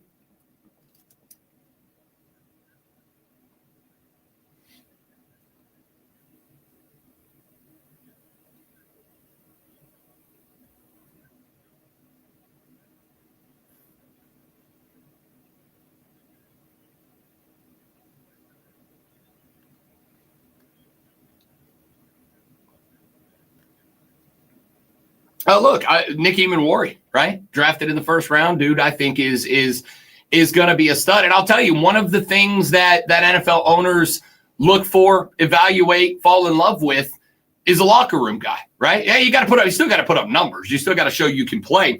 But from what I understand, and I did not get a chance to speak with Nick Eamon-Warry while he was at South Carolina, but from what I understand, the reason he skyrocketed up the draft board as we got closer to the draft, because he was looked at even back at the end of the football season as like a late second, early third round draft pick. The reason he skyrocketed up the board is because of the attitude, because of the leadership, because the guy has a passion for the game and a desire to be a voice in the locker room. And then you add that on to the talent the kid showed. This is something that I think Shane Beamer over the years as a recruiter at South Carolina is going to lean on. I'm not just going to help you develop as a player to be talented enough to the NFL, to go to the NFL, but I'm also going to teach you how to be a good person, a charisma guy, a locker room guy, because NFL teams value that as well. Case in point, Shedeur Sanders.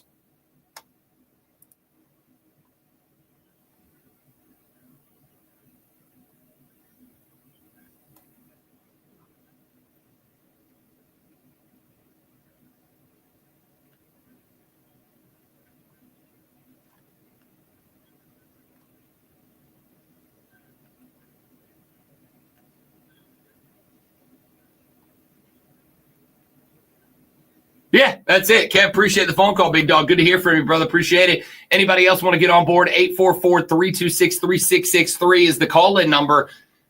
Again, when you look at a guy like Jadaveon Clowney, who obviously was a stellar player at the University of South Carolina, as Lonzo pointed out earlier, that hit on the running back out of Michigan in that bowl game is when somebody says South Carolina football, like that's one of the images that pops into your head, right? Like it just is. You get an image of Spurrier throwing the visor. You get images of some of the great players that have come through there.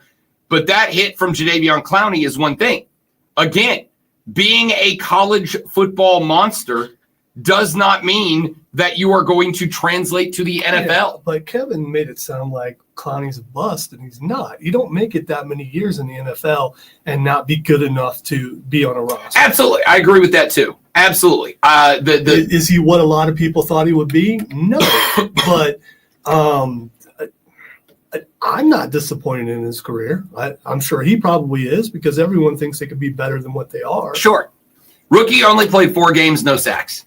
Year 2 with the Texans, 4.5 sacks in 13 games, then 6, then 9.5, got better every year. 9 in his final year with Houston, went to Seattle, played in 13 games, had 3 sacks on that team in 2019. 2020 played only 8 games, 0 sacks, then 9 to 9.5 with the Ravens, 5.5 for Carolina last year, his 10th year in the league. Jadaveon Clowney was a largely consistent, reliable edge rusher. But again, and here's the thing that they don't keep. Well, they probably do keep They do keep stats on hurries, but people don't care about that. He's always seems to be in the backfield, whether he makes the sack or not. He's disruptive, and other people get the sack or the play is forced to go quicker. I mean, it's not like he disappears in the game. You see him in the backfield all the time. I agree, and I would look at some of these teams. And I would point out that, like when he was with Houston, like he was a focus. But Houston has, for years, pumped out good linebacker after good linebacker. When he went to Seattle in 2019, that was kind of the Legion of Boom era, right? Like that defense was predicated on good defensive backs locking down wide receivers and sending pressure from the outside. That was not a team that necessarily leaned on its defensive edge rushers for sacks. They went with a lot of exotic blitz. The outside edge rushers were utilized as block eaters, set the edge so the DBs can get to it. And I think there's something to say about that. I think Jadaveon Clowney was good, was consistent. Now, it wasn't the sack monster that a lot of people wanted, but as I pointed out, number one, not everybody who is that in college translates to the next level, especially when you have a guy that, and I'm not talking about Clowney here per se, but if you create 11 sacks in a season for a football team, but you play 3 FCS schools in the bottom half of a conference, like, yeah, your numbers are going to be a little bit padded there. Sometimes that gets lost in the sauce with some of these cats a little bit. I think the other element of it is, especially for a guy like Clowney getting signed to Carolina, because of the vibes that he had around here with the Gamecocks, I think a lot of people just kind of assume like, oh, he's home. It's gonna translate to success, right? He's gonna be motivated. He would have been a Panthers guy to some degree growing up because he's from Carolina. Like that's a nice motivating factor. But at the end of the day, Jadaveon Clowney showed up in Carolina at what? 32 years old, right? Like he ain't no spring chicken. This ain't his first go. So I'm unsurprised by this. I am unsurprised that nobody wanted to trade for Jadaveon Clowney because he is a 10-year vet. You were going to owe him $14 million effectively this season. And again, he's got a handful of years where he had 9.5 sacks. He also had a handful of years where he had 0 or 1 or 2 or 3 sacks. And if he ends up not fitting into your defense and being a 0, 1, 2, 3 sack guy, $14 million is a lot to come off the books for that. Even if you are in a defense that is predicated on edge rusher eats blocks, that's still a lot of money to wrap up in a cat like that. So I'm not shocked Carolina couldn't find a trade partner, and I'm not shocked considering Jadaveon Clowney's contract is the same number of dollars as the combined contract of every rookie that you drafted 2 weeks ago, I am not shocked by this. Again, I think NFL teams are, I'm not going to say uninterested. I think they are to some degree interested in bringing in cats who played for their school or for the local college, because they know that's ticket and merch sales, right? Like Jadaveon Clowney gets announced. I am sure that Carolina probably sold a fair share of Clowney jerseys to South Carolina fans who went, oh, Jadaveon is home. No doubt about that. I'm sure they sold plenty of jerseys. At the same time, you have to produce. I think, once again, Howie Roseman is kind of the perfect illustration of how that office works. Howie Roseman went to college at the University of Florida. What's been the running gag about the Eagles draft classes the last couple of years? They just draft Georgia. They just draft every one of Kirby's fellas ends up in Philly. Howie Roseman, as a Florida Gator, is programmed to despise the University of Georgia. But when it comes time to pick up that phone, make a call to a player and say, we're picking you, and then turn in that envelope, he'll write UGA as fast as anybody on planet Earth. These guys do not care where you played your college ball. They do not care where you grew up. They do not care who you were a fan of as a kid. Listen, it's super nice if you can find a picture of, oh, here's this kid drafted in the fourth round, and he's wearing the jersey of the team. He's 8 years old wearing the jersey of the team that drafted him. Like, that's a great story. It makes for a great story for us out here in Sportslandia. It is absolutely something that team will put out there and promote to get some attention. But at the end of the day, the question is, can you play and are you productive? And are you productive in a way that makes sense for us to pay you the way that we're going to structure the contract to pay you? And unfortunately for Jadaveon Clowney, he wasn't. He wasn't worth a $14 million investment. The $8 million the Panthers saved on the cap to send Jadaveon Clowney out, they believe the investment of that $8 million elsewhere in the roster is more valuable. And I don't blame them for it. Texter said, people thought Clowney was going to be Lawrence Taylor, and he wasn't. That's not Clowney's fault. I agree with you. And for the record, I was one of those people that thought Jadaveon Clowney was going to be the next coming. Yeah. I really did. Lawrence Taylor wouldn't have survived in today's drug checks. That might be fair. Yeah. So, I mean, kids, you don't want anyone to be that. Which brings me to my next point. Don't smoke crack. Let's see here. Kane said, Lions fans were talking about Detroit getting him, and I'm like, nah, brothers. He would have been a fit in 2014, but not today.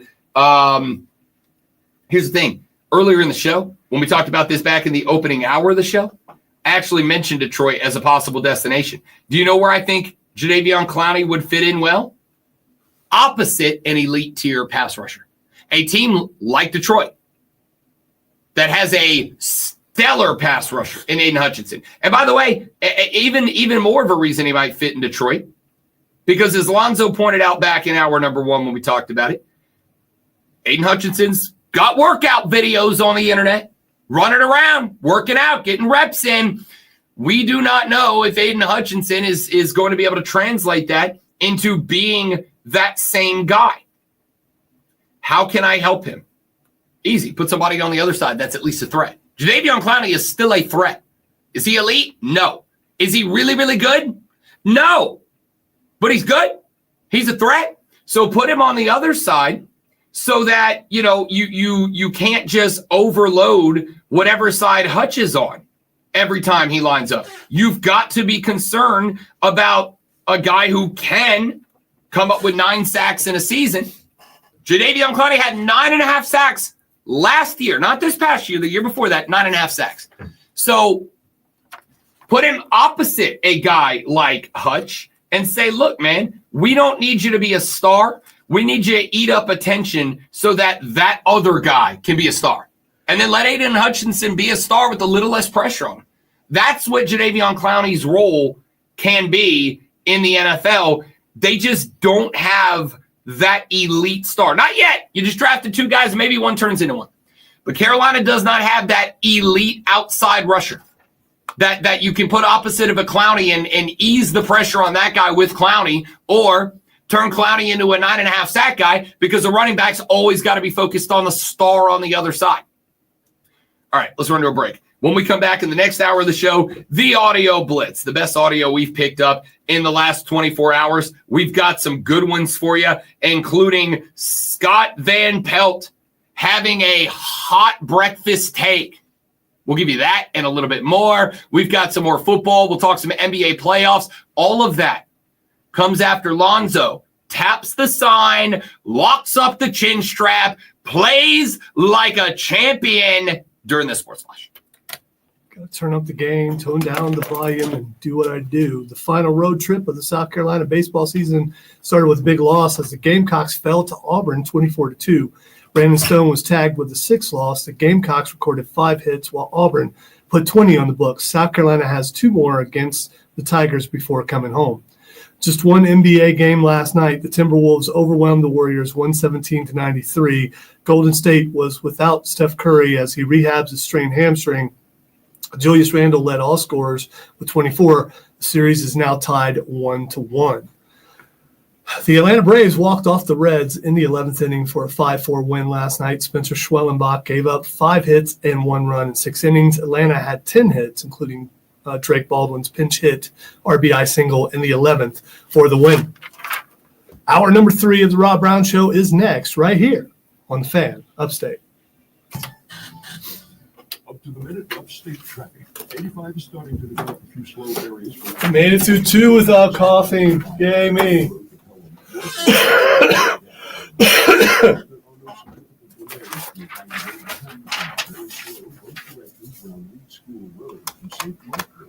Man, I'm boring. Anyway.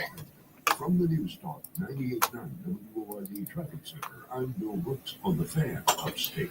Once the coughing fit is truly triggered, I will have to leave the room. So just gotta be easy, gotta be calm. Pick my spots.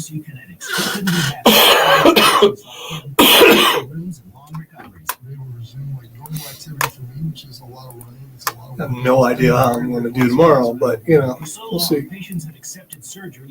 only been on doctor-prescribed medication for, this would be the 2nd full day. So. I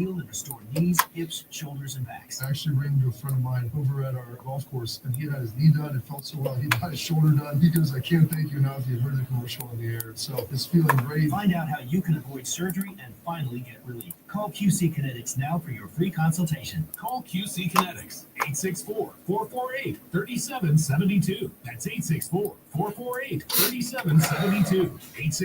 864-448-3772. The TTI Tool Sale is back. Top brands and huge savings on power tools, work gear products, and outdoor power equipment. This Friday, 10 to 6, Saturday, 9 till it's gone. Exit 27 Anderson. Turn left at Ryobi Drive and follow signs for the sale. Credit card only, no cash accepted. It seems like just yesterday when I captured my son's first steps, or when we recorded his soccer games on VHS tapes. Those moments are gone. But the old home movies and pictures don't need to be. That's why my son created Legacy Box. That's right, Mom. Over 1 million families have used Legacy Box to digitally preserve their old home movies and photos. Simply fill Legacy Box with your old camcorder tapes, film, and photos. They will professionally digitize and send them back on DVDs, thumb drive, or the cloud. With Mother's Day around the corner, it's the perfect time to get your Legacy Box and save your family's history. After all, few things are as important as your precious memories. Give your mom a Mother's Day present she'll never forget. Legacy Box is offering a 60% discount. Order yours today and take advantage of our best Mother's Day sale ever. Visit legacybox.com/value and for a limited time get an incredible 60% off your order. That's legacybox.com/value for 60% off. legacybox.com/value. When it comes to the best sports talk anywhere, Let's get the show going, man. Listen to the Fan Upstate on Odyssey, no matter where you are, in the car, At home, at work, download the free Odyssey app on your phone. Search The Fan Upstate, and you're in the game. Hey, now we roll. The Fan Upstate. Your morning jolt of sports. It's the Rob Brown Show. I care about what you have to say about college football. You are still a power player. Don't hit me with the old man. President Eisenhower. I don't care. Those days are gone. When Henry Ford built the Model T, I don't care. I don't care what he thinks about the Nissan Altima. It doesn't matter. He's been out of the game so long that his feelings and viewpoints are irrelevant to it. Please stop using, we got to do what's best for the athletes, as a justification for doing what you want to do. Nothing drives me crazier than when somebody says, well, we have to do this once you think of the kids. And it's like, yeah, it's really funny that you want to do it for the kids when you know it's going to make you rich as hell. Don't be hypocritical. These college athletes are better off now than they have ever been in this sport. But you want to change it because of what Bear Bryant would have thought in 1952? I don't care. Stop it. It's news. Play the Rob Brown Show. Now morning 6 to 10 on The Fan. The Fan Upstate. Wire to wire with Diesel and Cole Bryson. First, Delvin wants to chime in. What's up, Delvin? It would be a terrible hire. Hey, this is Jerry Jones we're talking about. I don't know how to have my team. I'm going to run to my way. So don't feel like I'm on my team. Wire to wire with Diesel and Cole Bryson. Turn on, leave on. Afternoons 3 to 7 on The Fan Upstate. The Fan. Upstate. WYRD Greenville. WORD Spartanburg. WFBC HD3 Greenville. W249DL Greenville. W246CV Spartanburg.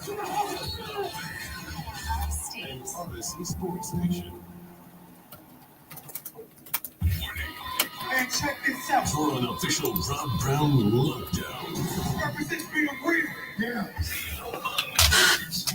Manufactured locally for the Carolinas. This is the Rob Brown Show. Fan Upstate.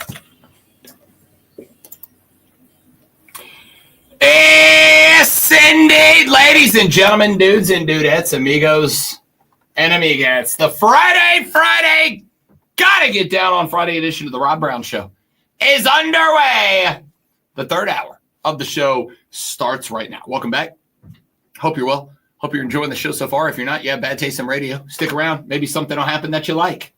I am Rob Brown. The great one, Lonzo, makes his triumphant return to the show. Banners unfurled, trumpet sounding.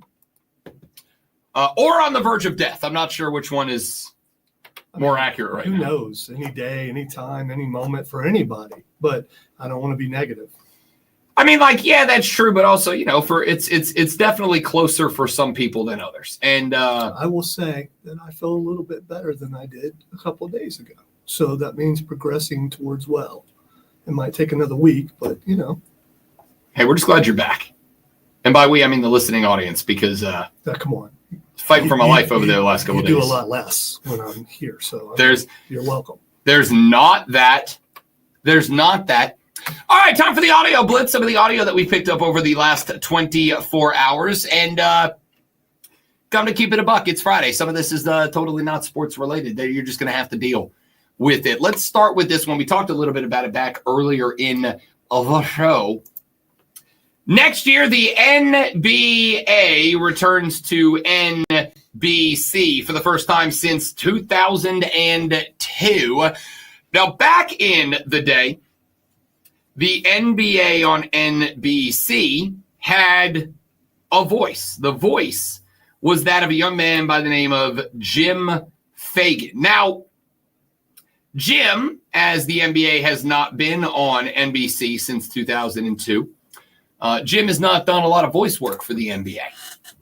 And Jim hasn't done a lot of voice work at all since 2017. That is because Jim Fagan is dead. Fair enough. And while many of us have used the expression, I feel like I'll have to work until I'm dead, Jim Fagan, well, he doesn't get to use any expressions. But Jim Fagan's family has now utilized the expression, Jim has to work even after he's dead because the NBA on NBC has rolled out a new set of promos to hype up the return of the NBA to their network, including this one.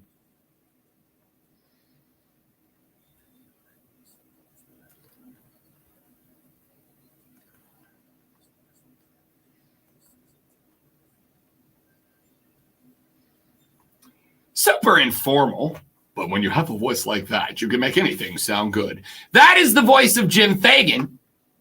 And no, he did not record that promo from the great beyond. That is an artificial intelligence voice generator, recreator, whatever you want to call it. NBC has decided that for their promos for the 2025 season and the return of the NBA to NBC, they have decided that they're going to go nostalgia, including getting their old voice guy back. But since he's, again, dead, they got to figure out a new way. Do you go pull old samples, old promos, clip? No.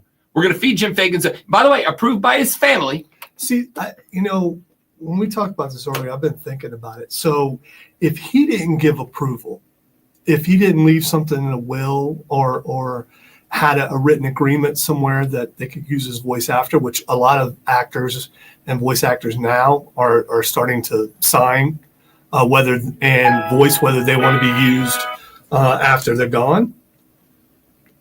Is that legal to use? I don't permission if you're not that person. I am going to Unless you assume have, like, power of attorney or something, like near the end of their life. I am going to assume that, much like when my old man died, my mom became, I don't know what the term, because I know there's different terms used different ways for different scenarios, but effectively, my mom became executor of my father's estate.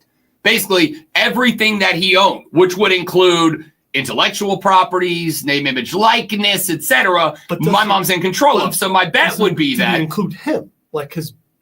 Yeah, your image would be, I would assume in this case, again, not an attorney, did not stay in a Holiday Inn Express last night, and have not chat GPT'd this yet.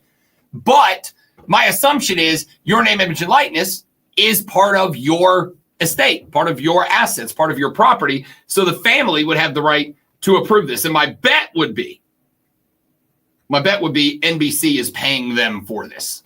That would be the way that pays. We'll see how that plays out. Dylan Gabriel was drafted out of the University of Oregon to go play for the Cleveland Browns. Remember, he was drafted before Shedeur Sanders was. He's going to Cleveland. Hey, Lonzo, quick question. You're an Ohio guy, maybe not a Cleveland guy, but an Ohio guy. What's the weather in Cleveland in, like, say, November, December? Oh, I believe the technical term sucks. Dylan Gabriel, ladies and gentlemen.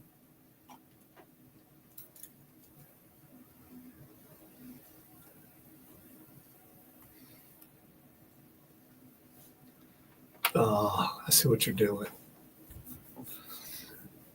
Dylan Gabriel gets it. Yeah, no, he gets it. This is a guy who got drafted by a cold weather team, and he's just trying to do anything to stay warm. Well, it's not going to happen. This was, in fairness, this was pre-draft.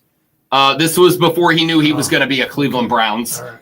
I don't know how this didn't eliminate him from the draft board of the Cleveland Browns, but also because that low in the draft, you just do things for spite.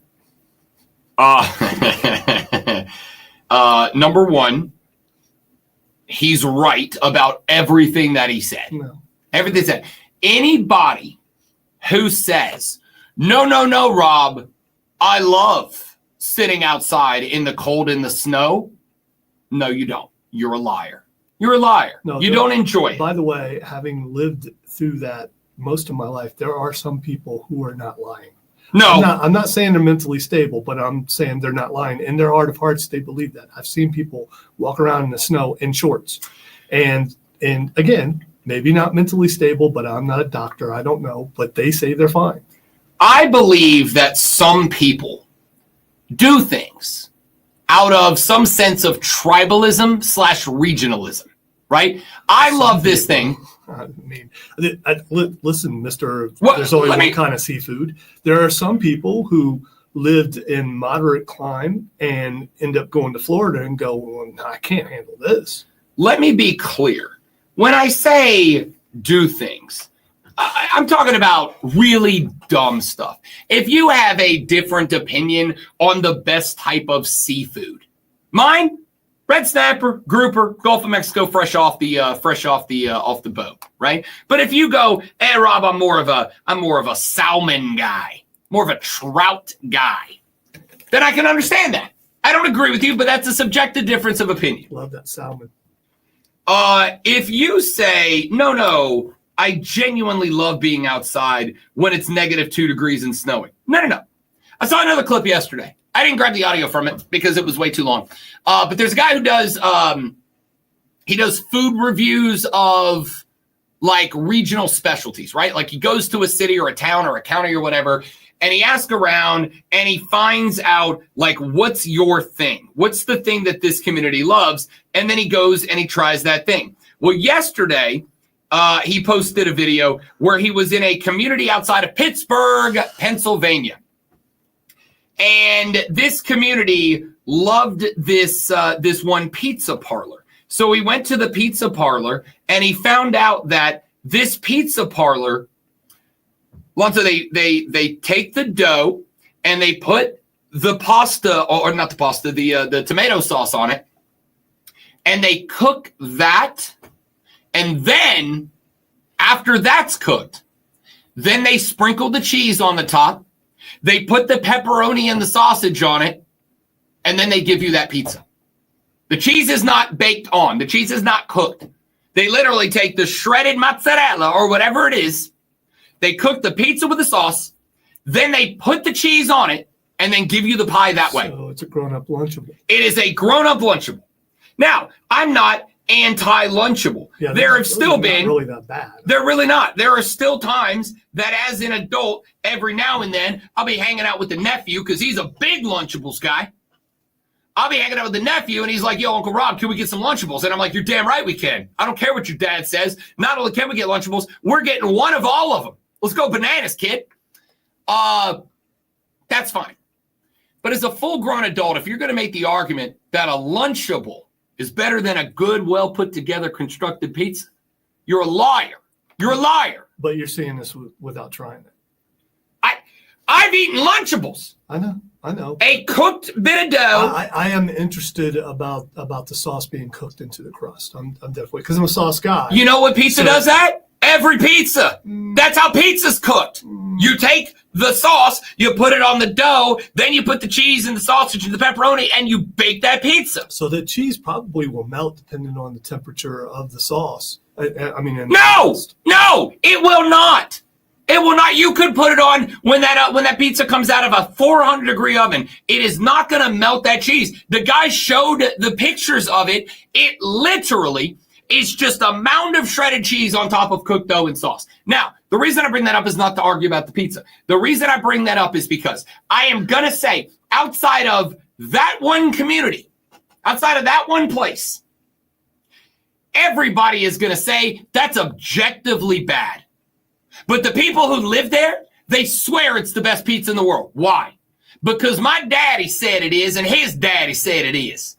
No, your dad was wrong. Your granddad was wrong. They're both dumb. That's real bad. That's real bad. That's definitely a Pickens accent. I'm just saying. Listen, I'm going to go right now. Ain't nobody in Pickens County going, you know what we should do? What if we don't cook the pizza and then eat it? Probably no one anywhere around here would say that. So, yeah. The point here is that it is weird. I agree. This is the first time I've ever heard of it before. It's not just weird. It's bad. This is one of those things that I don't need to try it to know it's bad. Rob, you ever slammed your head into a brick wall? Maybe you'll enjoy it. No. That just objectively, it's a bad decision. The point is not to argue about the pizza. The point is to point out that some people believe that their thing is a great thing just because it's all they know. Football in the snow. Not for the players, whatever. Players can say whatever they want. But for fans, anybody who says that sitting outdoors in Cleveland, Ohio, when it is 4 degrees and snowy, in the wintertime is more fun than being outdoors at a game in Los Angeles, California when it's 72 and sunny in December is a liar or just plain wrong. You're just not dog pound material. Correct. Florida lightweight. I mean, no. That's No. You can go, that just means I'm tougher than you are. No, it means you're dumber than I am. By the way, Ohio accents are like mine. There's some Southern in it. It's just an Ohio accent. Whatever. It's dumb and I hate it. Kenyon Barner describes his welcome to the league moment. It is amazing to me how many welcome to the league moments involve one particular name.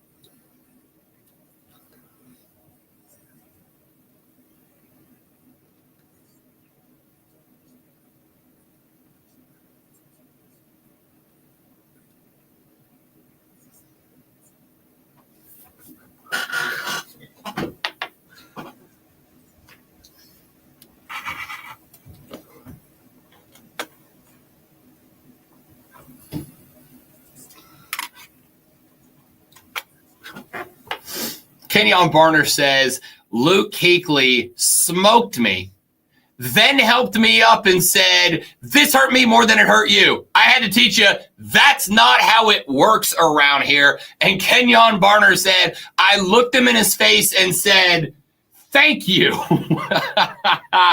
That's like, I love these welcome to the league stories. And you get like, they got big on the NBA podcast for a little while, right? Like they would have guys on, young guys, and they'd be like, what was your welcome to the league moment? And it was always something like, you know, I went down to the post and, I was going to be the first guy that stuffed Shaq and Shaq set me 9 rows deep. And it's always these great stories. I love the NFL stories. That is, I think, like the third or fourth one where Luke Kuechly was the welcome to the league moment. Hey, Stanford has opened up their season ticket sales for their football team. And they got an interesting phone campaign working.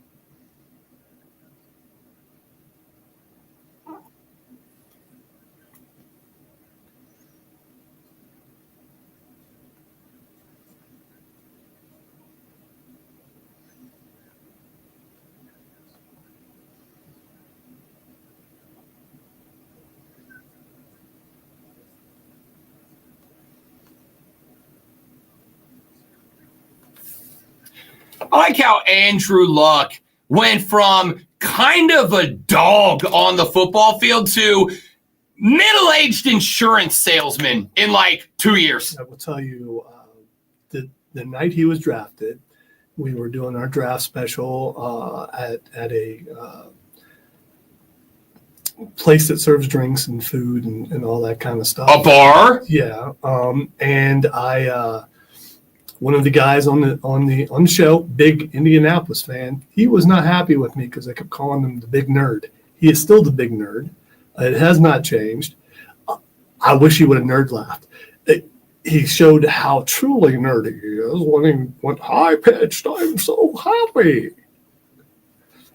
And he sounds like a mix of Barack Obama and somebody else. I'm trying to think of who else. As he gets older, he sounds a little bit more like, why do I forget his name? Crazy guy, NBA. Crazy guy. Really old now. Draymond Green. No. Oh. White dude, old dude, has a son who played for the Bulls. Wears psychedelic clothes. He's Bill Walton? Bill Walton. Yeah, he sounds like a mix between Bill Walton and Barack Obama. Okay, you said where's psychedelic? Bill Walton's dead. He probably was buried in his Grateful Dead t-shirt. Yeah. T-shirt. So yeah. I don't know, man. Like I said, like Andrew Luck kind of has a little bit of that dog in him. He's always been a nerd, though. You're acting like it. I mean, this is not shocking. I don't disagree. The progression to this is not a surprise. On the football field, Andrew Luck, from what I understand, was kind of like he was kind of the guy that would walk up and introduce himself to the defensive lineman, right? Like he'd walk up and be like, Mr. Clowney, Andrew Luck, great to meet you, sir. I watched you play. I respect your game. But then apparently, like, between plays would be the dude like, I just smoked your ass, son. Like, would give it to guys. So to hear Andrew Luck effectively sound like he's calling and going, hey there, I was just noticing that your interest rates are a little higher, and I was wondering if now might be a good time for you to refinance your home.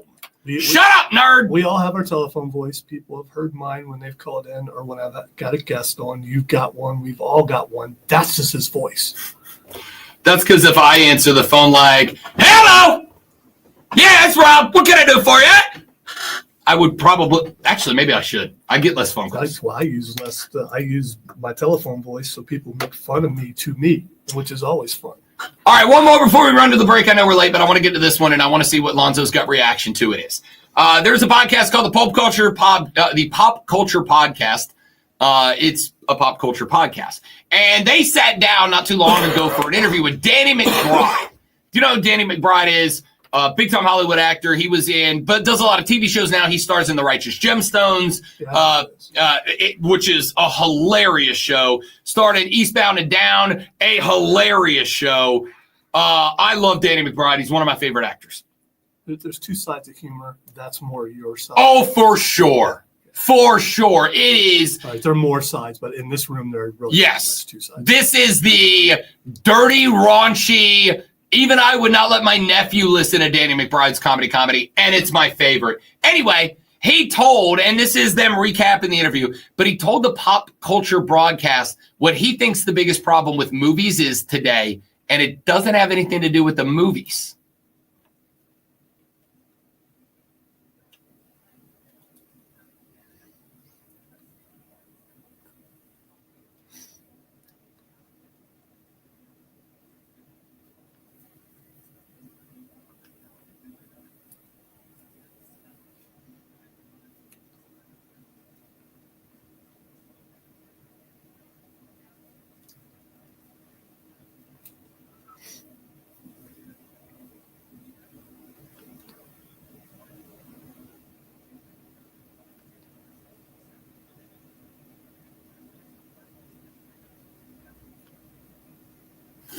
Where you land on that?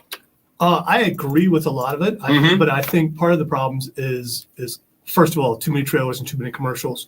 But the second thing is there doesn't seem to be as much pride in the theater itself. And when you go see a major movie and there's popcorn on the floor in the lobby, in the hallway leading to the theaters themselves, you look around and go, okay, I remember the $1.50 movie back in the day where they didn't take care of it too much, but it was $1.50 and I understood this is, I just paid $100 for 4 people. I expect it to look a little bit better in here. I think if it's a little more tidy, which goes along with what he was saying, it helped your experience. I agree with that, but I would also I would give a reason for it, not make an excuse for it. I agree with you. Hey, I've seen those little vacuum things. They work. The wife and I went on Sunday. We went to see Thunderbolts. Yeah, we'll have to talk about that. Yes, we will. Went to see Thunderbolts. We're doing Fight Club at 9:20, by the way. I'll tell you that because I didn't do it yesterday. No, you didn't. Okay, we're doing Fight Club. That's okay. We're just going to talk about what's been happening. No, well, why do that when there's a pay-per-view, a PLE tomorrow? Also that. So the wife and I went to see Thunderbolts. And we went for the first time in a long time to the theater that's right over here by us. I forget the name of it. Do you want me to tell you that? Yeah, it's fine. Because I'm gonna say nice things about it. It's Hollywood. Hollywood. We went to the Hollywood right down here off of whatever road this is. Woodruff Road. I'm screwed right now, dude. We walked in, and we'd not been there a while, and they had the motorized reclining seats, like the layback seats with the recliner and the little tray that slides over that has a cup holder. Really? Maybe I need to start going there. Then. Dude, I'm going to say this. This is what we said, because we paid, it was between the 2 tickets and we got a big bucket of popcorn, 2 drinks, and 2 things of candy each. It was like $70-some-odd for the 2 of us to go see Thunderbolts. And the only reason we went was because I wanted to see Thunderbolts in theater. She was like, well, we'll just wait till it comes out. I'm like, nah, I kind of want to see this one. It feels like this is kind of a big deal. This movie feels like it's either going to save or destroy the Marvel Cinematic Universe. I want to see it in theater. So we went, and when we paid that much, just for the 2 of us, and went in, and I was like, damn, this is nice. The recliner and the layback seat and the little tray, so you don't have to like hold the popcorn. You just sit it in front of you. We sat down, and she and I looked at each other, and she went, I'll come watch more movies in theaters now. Like, that was the whole take. Okay, not all theaters are like that. Not at all. So, not at all. Including ones that are newer than that one. But I think for seeing new movies, the spot we reached was, even though we were a bit perturbed, because now, not only do you have 30 minutes of previews, but they run a constant stream of commercials on the screen leading up to the previews. It's not like it used to be where there would be like nothing on the screen and there's like light jazz playing in the background and everybody's just kind of like talking and carrying on, having a good time. Now it's like commercials run constantly for dumb stuff, for stuff I'm never going to buy. And that was annoying. Then 30 minutes of previews, then the movie. So the movie was for, I think we went to see a 12:45 movie on Sunday, and the movie started at like legit like 1:30 for a 2-hour movie. It was not ideal. But we both looked at each other and said, the theater's clean. They have recliners. They have trays. This is as comfortable. It wasn't too cold. Like, this is as comfortable as I've ever been. I will come back and watch movies now in theaters if they are all like this. And what we said was, we'll call ahead. Hey, is this movie being shown in one of the nice movie theaters, like with the recliners? And if the answer is yes, we'll go to the theater. So I agree with what Danny McBride had to say there. But I also think he was right in that, like, there's a cinema over towards Taylor's that we used to go to the movies. Not only is it old and run down, but as he pointed out, like at any given time, there's like 2 movies in theaters that are worth anything. And this movie theater has like 19 screens in it. So you walk into it, and even though there may be people going to the movie, because the building is so damn big, but there's only 2 movies running, it feels weird, like a ghost town. There's nobody in there. There's 2 people, because you don't see anybody else. And when you go to a place like that, when you see nobody else there, even if you want to be left alone, it's still like, are we the only ones doing this? I kind of don't know how I feel about that. I will tell you real quick. We went to see on Thursday night, the opening week, and it felt more like a Thursday night. Been to a bunch of Thursday nights, and they haven't been what they used to be. This one wasn't there, but it was close as far as crowd, as far as the theater being full. And that movie was on multiple screens, and we were not seeing it in IMAX. We were seeing it on a smaller screen, and that was full in there. And you got the full crowd experience that you should for a movie like that. And that, like, to me, that feels like it makes, even if you're not interacting with those people, that feels like it's more fun to go see a movie that way. Like, I want to go see with people. And it's not talking over the good points or things like that. I mean, it was an educated crowd, a good mix, very diverse, very into Marvel. Right? I mean, and they really enjoyed only a spattering of applause, but that's an opinion thing. Sure. But still, the fact that on a Thursday night it was as full as it was, some guy said on the way out, "We are so back." I don't know about that. We'll see. But as far as theaters go, there's a couple more blockbusters coming out here pretty soon. We'll see if it continues to trend, because for a while now, since COVID, it's went downhill, and quality of theaters and stuff, like what we were talking about earlier, has went down, and it hasn't picked back up. I agree with that. It felt like a movie-going experience. I will say this. It was only one issue, then we got to run to a break. We went to the 12:45 movie because we thought it's the middle of the day on Sunday. People are at church. People are having their post-church dinner. The movie theater will have some people in it, but it'll be mostly clear. We walked in. There was probably, 20, 25 people it was in a big movie theater, IMAX theater, 20, 25 people in there. The wife and I sit on the end of the row because I have to pee 3 times a movie. Judge me. We sit on the end. So a guy and a gal walked in, and they sat in the 2 chairs next to me. Right next to me. It's a whole movie theater. They sat in the 2 chairs literally next to me. Right. They're assigned. I mean, they were. Yeah, so I mean, some people go, I bought these, I need to sit here, I don't want to get in trouble. Some people do feel that way. They sat down, and I was like, I just did that. I leaned back in the chair, and I just closed my eyes and went,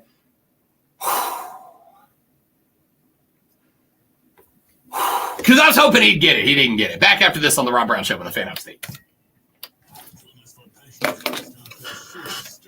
Yeah, we're in trouble for this. Yeah, well. You can blame it on me. Being sick.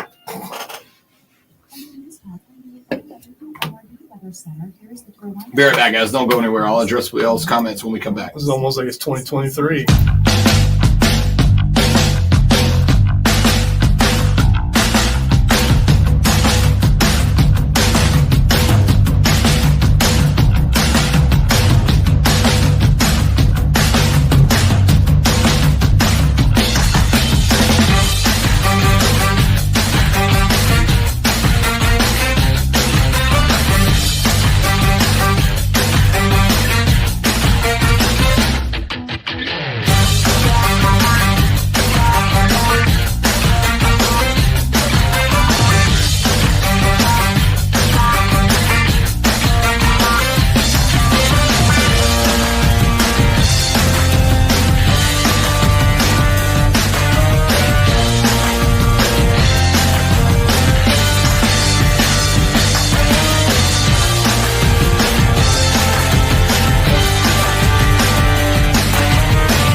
WFBC HD3.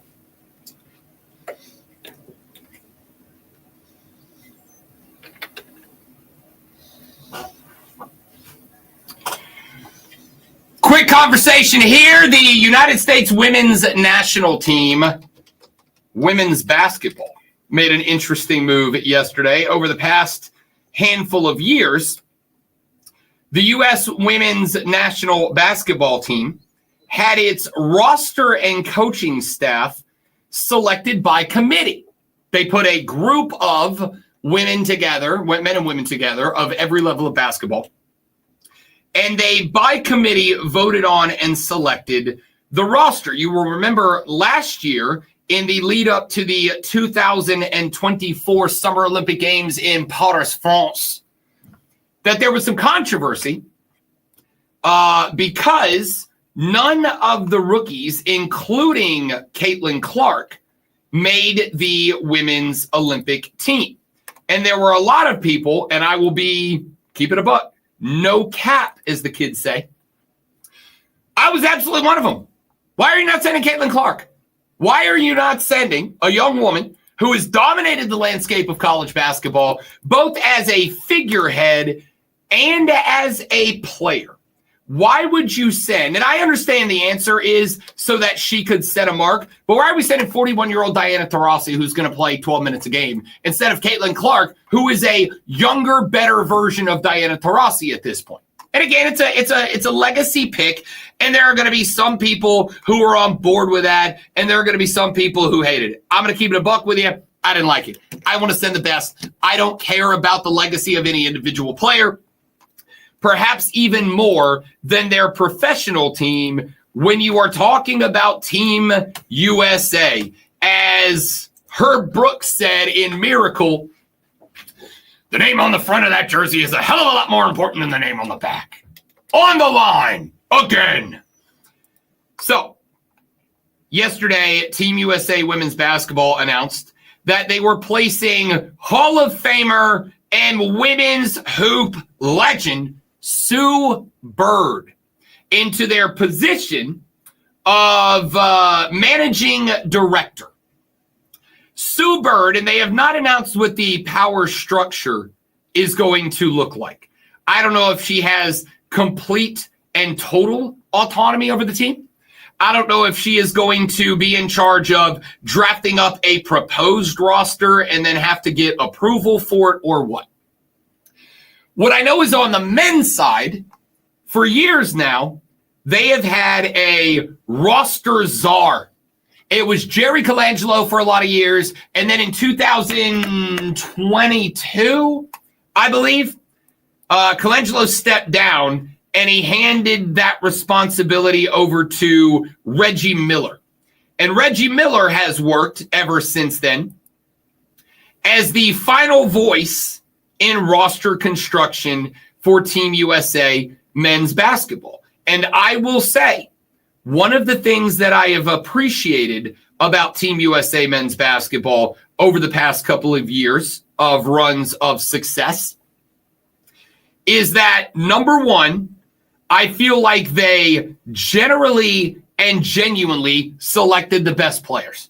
I don't think there has been a point where we have had the argument. There's been some, should this guy be there? And should that guy, was this a snub, whatever. But unlike the women's team, there hasn't really been a let's make a whole day out of this guy got left off the roster, and that is a crime against basketball like there was last year with Caitlin Clark. So the women's team is going to model the men's team in roster construction and utilize Sue Bird, who knows ball, as the brain behind that. I think that's a tremendous idea. And I think it is a tremendous idea because with the growth of women's basketball over the years, with the influx of talent, go back and look at the draft class last year, go back and look at the draft class this year. With the influx of talent, more ballers than we have had joining the professional ranks of women's basketball ever. More notoriety, more publicity, more celebrity than we've ever had in the game. I think it is more important than ever before to get it right because we're getting caught. More important than ever before to get it right. And to have a baller and a legend like Sue Bird, who she makes a selection, I'm going to come in here the next day and go, I may not agree with it, but I respect it because it's Sue Bird. not a committee of strangers, of quiet folks in the background, even if they are names like Don Staley, not a committee. Sue Bird. I'm going to trust Sue Bird to do this job. So I like that the women's side looked and said, okay, the men's side won the gold medal last year. They're on a run. They're winning the FIBA World Cup, et cetera, et cetera. Maybe we should do what they do. Get a Hall of Famer, get an icon, no question, and say, put us together a roster that works from the perspective of somebody who played on rosters that worked. I love it. Well done, Team USA basketball. Team US soccer, pay attention. Back after this on the Rob Brown Show on the Fan Upstate. Brian, I will not be downtown tonight for Artisphere because I am hosting BetMGM tonight with Ryan Horvat tonight. The wife and I will be down there tomorrow night for Artisphere. Funny enough, I have actually not been to Artisphere yet in the 5 years I've been here. Tomorrow will be the first time. The last couple of years, there has been something happening on that weekend. I had work, I had a job, I had a game or something. This is the first year I actually have the ability to go. So I will not be there today, but I will be down there tomorrow night. So if anybody's at Artisphere tomorrow, come find me, say hello. Love to meet you. Be right back.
after 1 year as your head baseball coach, there would be a $5 million buyout. $5 million off the baseball budget, out of the athletic department budget, if you were to decide to pull the plug on the pulmonary product and move on to the next year.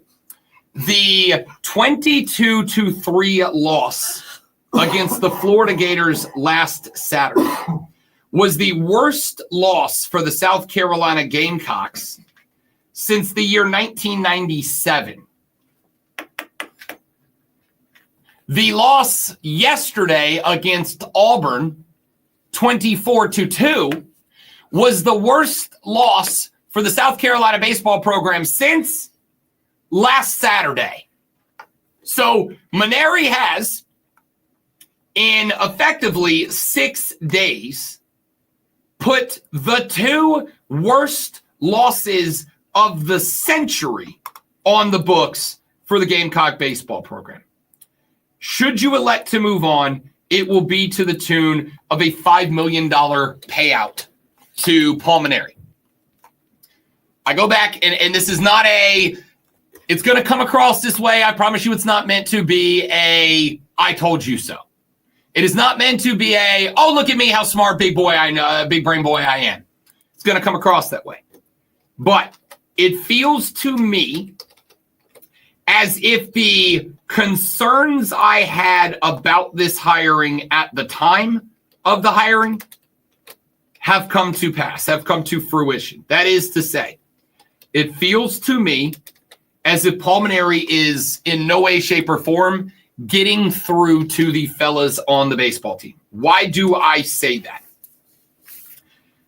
Number one, if he was, I would fully expect this team to be getting better week by week. That's not to say I would expect them to suddenly be good. I'm not saying I would have expected a slow start to the season and then wango bango, all of a sudden we're halfway through and they're in the midst of a hunt for the SEC baseball championship, a 2 seed going down to Hoover for the SEC baseball tournament. What I'm saying is I would not be seeing 20 run losses twice in 1 week. There would be something that I could put my finger on and go, well, at least this is getting better. So I would ask Gamecock baseball fans right now, A, is there anything right now that gives you optimism? Is there anything about this baseball team that gives you hope? Is there anything about this baseball team that sparks joy for you? Because I got to tell you, I can't imagine that there is. I feel like you went with a guy as your head coach, and I do not intend, I never intend to be disrespectful. But Paul Maneri, in his mid-60s, comes down for, I guess I should say, comes up from LSU. As I said earlier in the show, and I'm going to say this, and this is not meant to be disrespectful, though it will be translated that way. LSU cares more about their baseball program than you do. And that's not an insult. LSU cares more about their baseball program than most schools do, with very rare exceptions.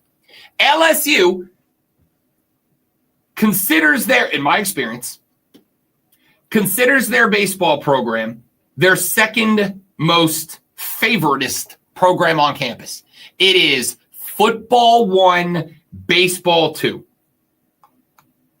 I had a brief tenure broadcasting in Baton Rouge, Louisiana, remotely, but I was on the air in Baton Rouge for a little while.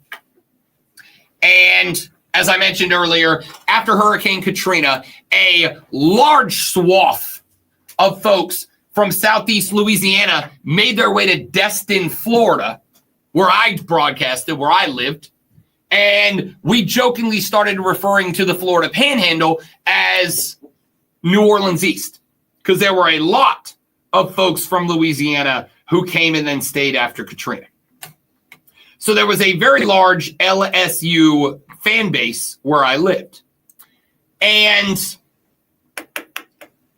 LSU baseball, despite living with a lot of Florida State fans who for years treasured their baseball program, Florida fans who treasured their baseball program, I got more interaction about LSU baseball than I did either of the Florida schools, despite being in, Florida. They care more about their baseball program than you care about yours. All right? That's not an insult. It just is what it is. They have more resources. They have more money. They have better facilities. It's just, if you're going to be successful, LSU's the place to do it.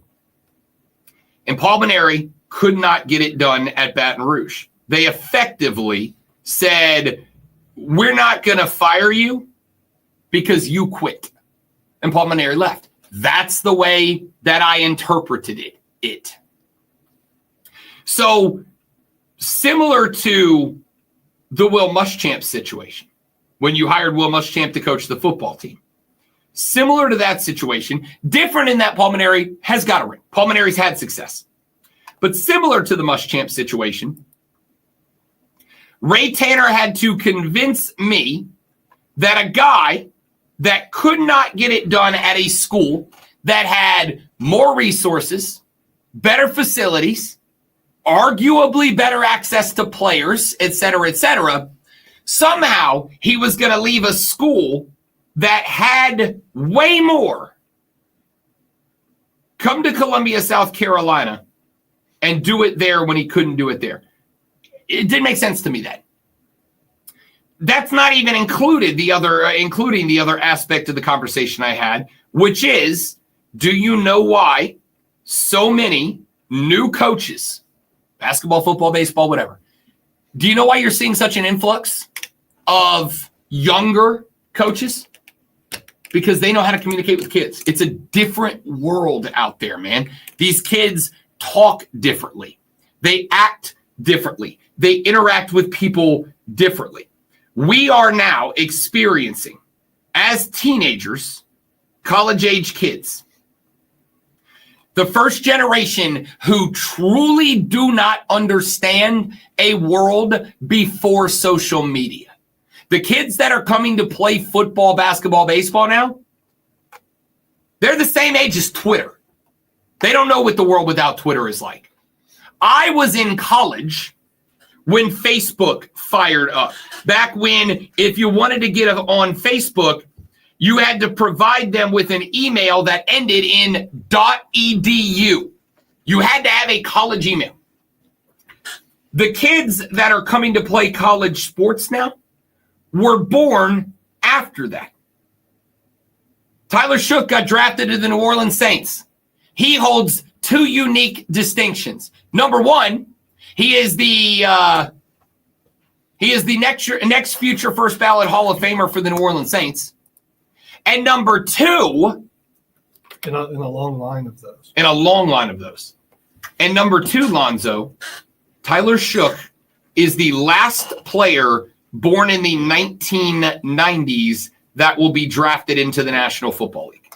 Okay? So when you talk about kids entering college now, and remember, just to kind of put that into more perspective, Tyler Shook backed up Justin Herbert in Justin Herbert's rookie year. Justin Herbert's been in the NFL, 7 years now? Tyler Shook was his backup his first year in college football. So, the kids these days are arguably, I know I sound like an old man, stick with me. The kids these days are arguably the first generation of college athletes who truly do not understand a world that does not involve immediate, fast, rapid, short burst of communication via social media. Do you think, honestly, that Paul Mainieri in his mid-60s is going to be the best guy to communicate with these kids what is expected, what is demanded, what should be executed, what should be ignored and avoided? Respectfully, I doubt it. I've said it before, Nick Saban was not removed all that far from being the most dominant football coach in the history of college football. My theory, don't have it proven, don't know that we ever will. My theory is Nick Saban stepped away, not just because of the portal and NIL, but Nick Saban stepped away because in his early 70s, being able to be an effective coach requires a different form level of communication with these kids than it ever has before. I just don't think Paul Maneri's got the ability to talk to that Gamecock baseball locker room and make them understand, here's where we are, here's where we want to be, and here is how we're going to get there. Younger coaches do. So I am, as of the point today, it ain't my money. I'm not the one that's got to balance the budget at the end of the year. But if you want South Carolina baseball to be successful, if you want the Yardcocks to return to Omaha, Nebraska, I think you have to move on. I think you got to pay up. I think you got to figure out where you're getting $5 million. I think you got to separate, say, you know what? We tried something. Ray Tanner tried something. It did not work. On to the next one. Because if you let this happen another year and it doesn't get better, it gets worse. That's the only option. You know what is better? Your life for the next 60 seconds after this sports flash. Thrice is nice. Low-key, Londo, on the read. Low-key? I know. It's flow. It's amazing. Just one NBA game last night. The Timberwolves overwhelmed the Warriors 117-93. Golden State was without Steph Curry as he rehabs a strained hamstring. Julius Randle led all scorers with 24. Series is now tied at 1-1. The Atlanta Braves walked off the Reds in the 11th inning for a 5-4 win last night. Spencer Schwellenbach gave up 5 hits and 1 run in 6 innings. Atlanta had 10 hits, including Drake Baldwin's pinch hit RBI single in the 11th for the win. The Carolina Panthers have cut former Gamecock Jadaveon Clowney after just one season. The team shopped for a trade partner, but were unable to find one. Clowney was set to count for $13.77 million against the cap, enough to pay for the Panthers' entire rookie cap. Hour number 4 of the Rob Brown Show is next, right here on the Fan Upstate.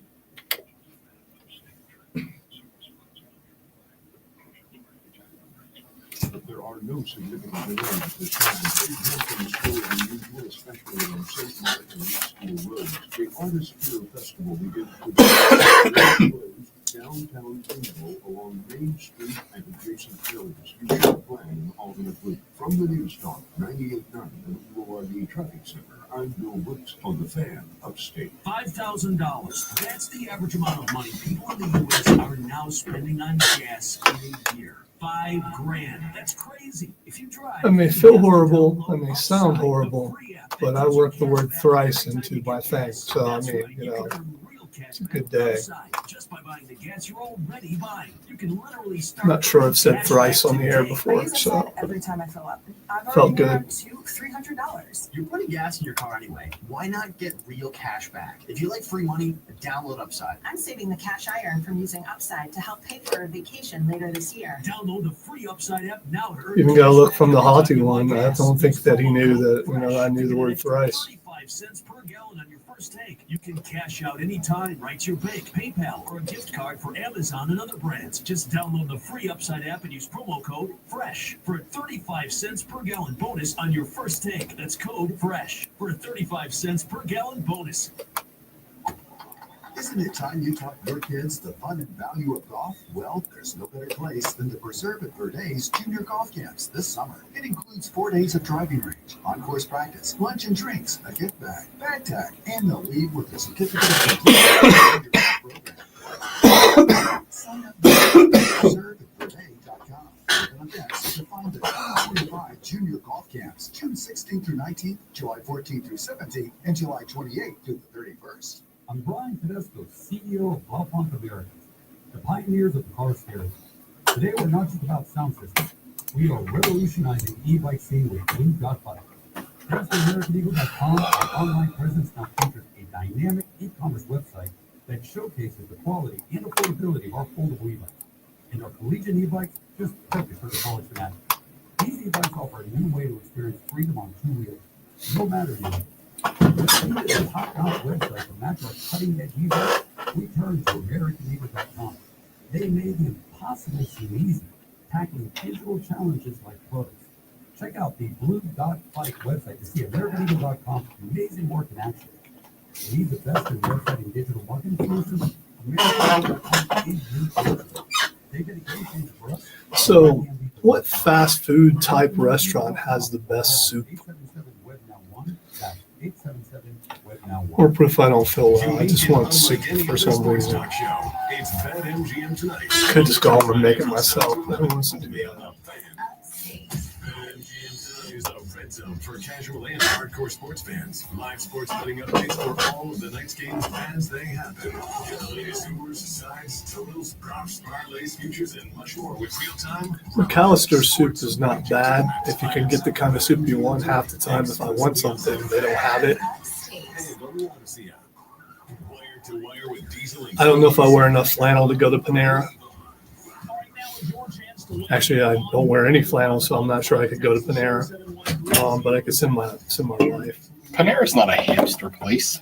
I'm just wondering where's the best fast food like soup? Panera. Heated in a pan taste. I don't know if I'd hate that. Michael in Simpsonville says A1 Bold way better. I have no idea what he's talking about.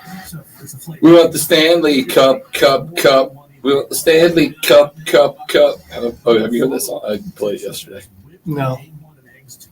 I'm sure you did a wonderful This rendition is of it. the flagship radio station of the Winnipeg Jets released this as their playoff fight song.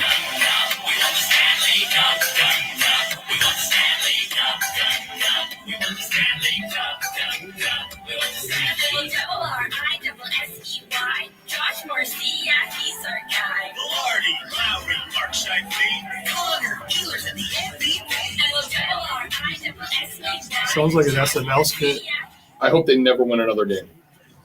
I hope they get swept by Dallas, and I hope they go 0 in all their games next year. Makes you wonder what Canadian radio's like. I was pulling for Winnipeg up until I heard this song. Their music will improve when they're in the 51st state. I'm just saying.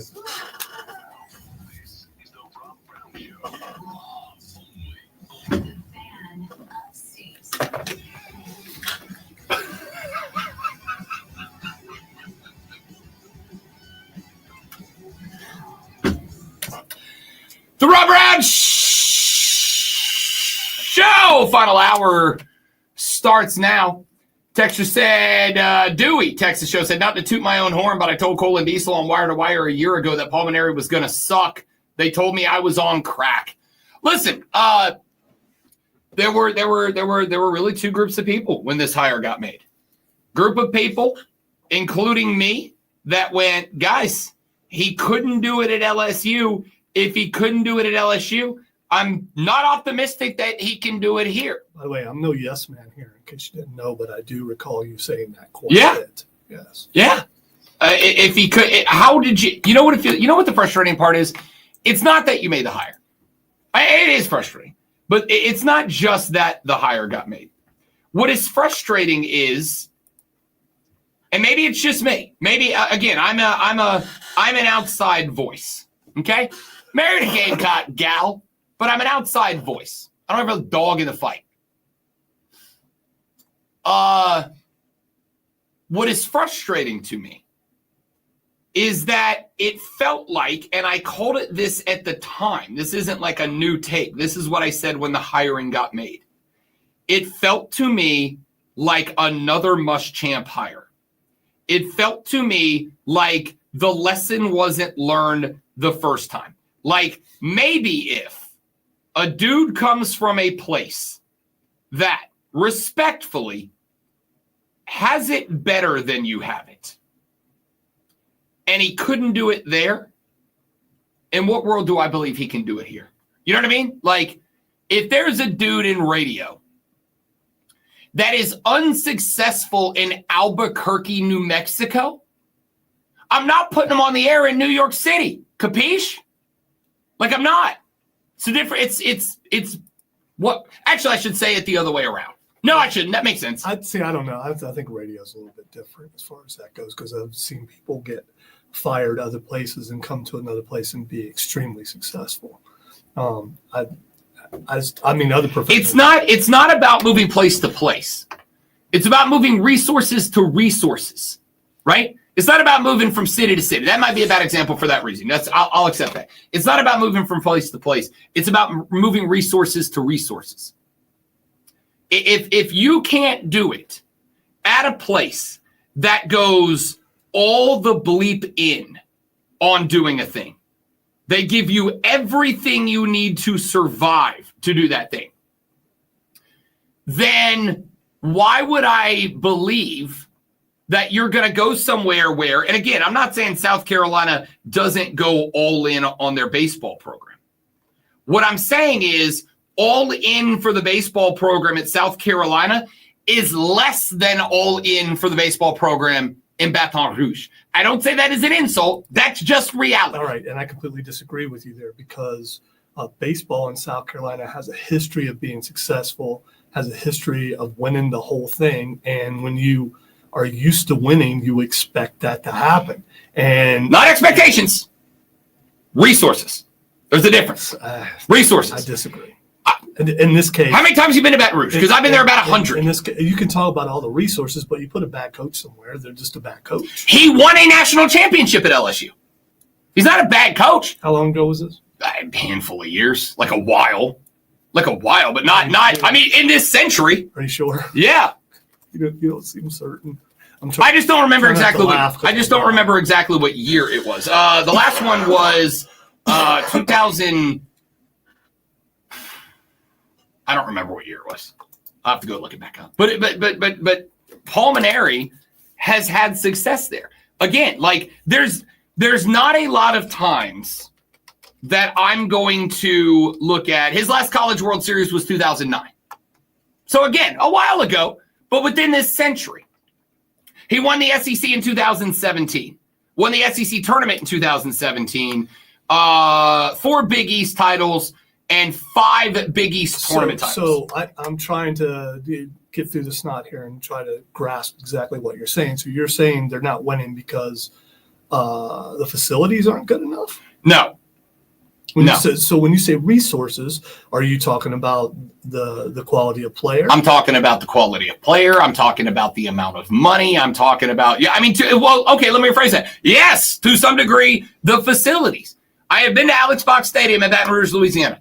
I grew up in a family full of LSU Tiger fans. I didn't go there. I grew up in Florida. I did not go to LSU. But all my family did. So as a kid, I was at LSU for many a baseball game.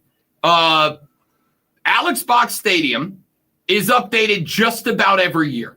That baseball stadium, and I mean this, and to show you that I mean no ill will, that baseball stadium is probably the nicest college baseball stadium in America. The most up-to-date, state-of-the-art every year. LSU treats their baseball program damn near the way they treat their football program. It is just they are all in on baseball. And so the discussion point for me is if LSU treats their baseball program like their football program, we are going to make sure that you have the most up-to-date, state-of-the-art everything. We're going to make sure you have every resource. We're going to pump as much money into that baseball program as anybody else in the country. We are going to make sure that you are a crown jewel of this school. And they just have more to do it with. And Pulmonary was effectively, respectfully allowed to walk away from LSU. If he can't do it there, he can't do it here. Let me see if I can put that into a way that's a little bit more upfront for those of you that maybe aren't college baseball fans or as big. So you and I both have, I assume, similar feelings about the University of Florida, correct? I don't think that's off the grid. Yeah, mine are more newer feelings, but yeah, we have about the same. Yeah, I'm not a fan. Okay. That being said, even as not a fan, we also acknowledge that the University of Florida, when it comes to their football program, have one of the best in terms of providing resources, having money flowing in, fan bases. Ben Hill Griffin is sold out, and it's one of the nicest stadiums in America. Florida is annually voted one of the top 5 or 6 football programs in America every year. Don't have to like them. Do have to acknowledge what that program is. It's exceptional. When Will Muschamp failed at the University of Florida and he got hired to come to Columbia, I was on the air in Florida. And I remember very well Florida fans calling my show at the time and saying, I feel bad for South Carolina right now. I feel bad for him because their leadership has looked at this guy who failed here in Gainesville, Florida. Well, I was in Gainesville, I was in Destin, but failed down there in Gainesville, Florida. We have more money, we have more resources, we have access to better players. Florida is annually one of the Florida, Texas, California, 3 best states in terms of high school football recruits, have been for decades. They said, I feel bad for this school that has leadership that looked at what Will Muschamp did in Gainesville, Florida, at a school that has more and better resources, at a school that has access to better players, at a school that has every advantage over the University of South Carolina. And he failed here. And they looked at this same guy and said, he'll figure it out in Columbia. It's not going to happen. Palmineri won a College World Series in 2009. Was good at LSU. Again, was very good at LSU. Won the SEC after that College World Series. Won the SEC 3 more times, 2012, 15, and 17. Won the SEC tournament 1, 2, 3, 4 more times. 2010, 13, 14, and 17. But had not won anything since 2017. So 5 years, effectively, he went without bringing any banners to LSU. LSU said, not good enough. You got to go. Time to move on. They allowed Maneri to say, oh, you know what? I think I've had enough here. I think I've had enough. I think it's probably time for me to step away. I think that's going to be it for me. Left after the conclusion of the 2021 season. Was out of the game for a few years. So not just at a school that cares about their baseball program second to only the football program. Could not win anything in 2017, 18, 19, 20, 21. 5 years. At LSU. LSU said, we're gonna let you step away from this. And then 3.5 years later, he'd been out of the game. Already couldn't do it in 20 up through 2021. 3.5 years later, after not being able to do it at a school that just has more resources, you decide to bring him out of retirement to run your program. So if this is football or basketball, you can go, oh, I know this coach over here, this coach over here, this coach over here. This is baseball. So they went for the veteran coach that's won a championship before. Should they go for a young up-and-comer instead? God, yes. Yes. And I'm going to go one step further. And this is where I had this conversation. Smack me with your words. I say it lovingly. Yes, the answer is yes. And here's another reason why. I had this conversation with Cody Decker a couple of weeks ago. Not about South Carolina. We were talking about something else. We were talking about the bigs. But we had a similar conversation. Not only are you living in a world now where every athlete on that roster was born well after the turn of the millennium. Okay? These kids weren't alive when Justin Timberlake was in NSYNC. That's how young they are. Not only are they living in a different world than forget 63-year-old Paul Maneri lived in, they're living in a different world than 40-year-old Rob Brown lived in. It's It's a different world. But on top of that, baseball has a very unique standalone culture in the world of sports. It has, much like hockey, it has its own vernacular, its own language, its own culture, its own customs, its own set of behaviors. And Decker made this point, not me. This wasn't my take. This was Cody Decker's. He said baseball, maybe more than any sport outside of hockey, has kind of a gatekeeper mentality. You're either one of us or you're not.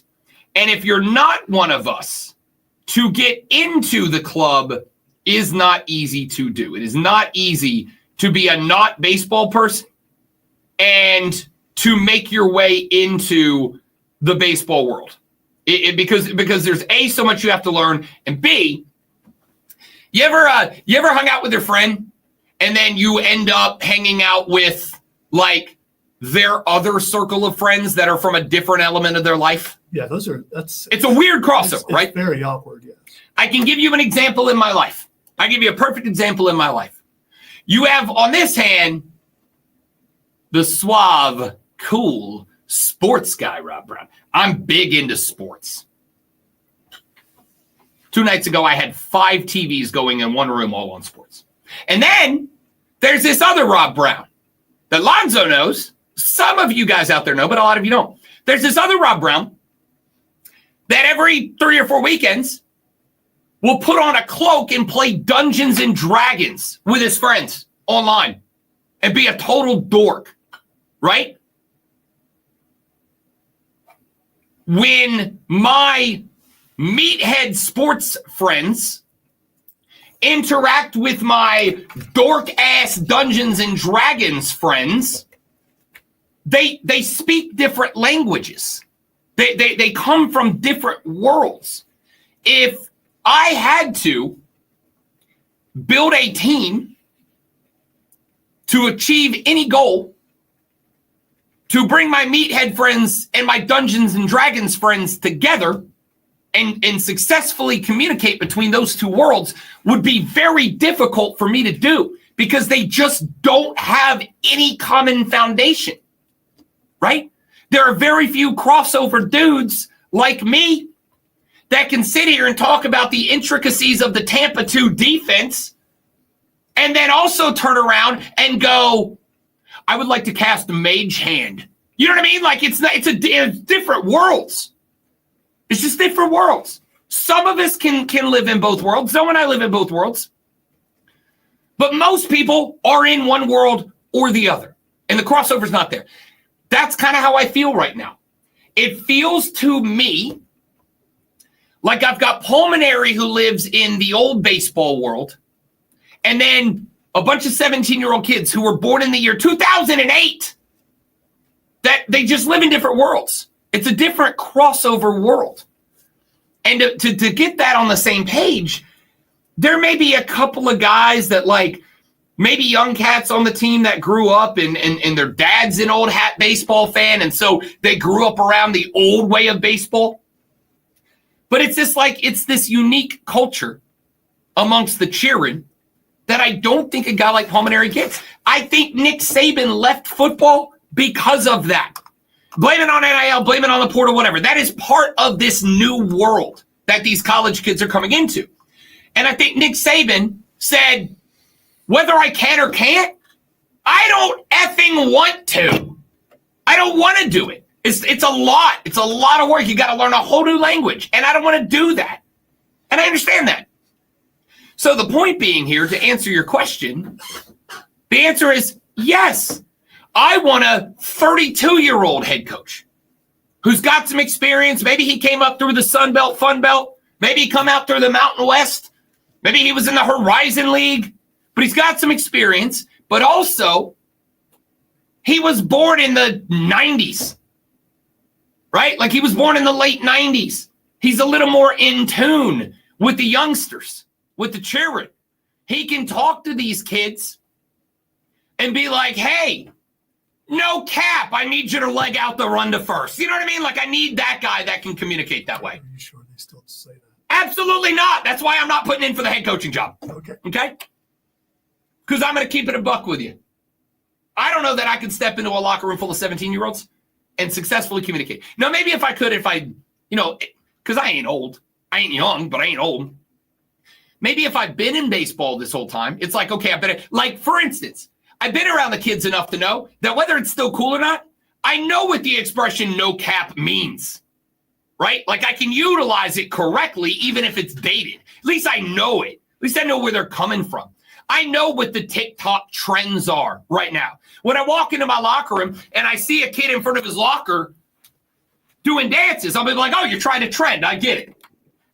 I understand it. You look like you were like doing the Carlton or something. I don't know what the dance is. I just know when I see it, right? I can't do it. Waxing on and waxing off. I don't know.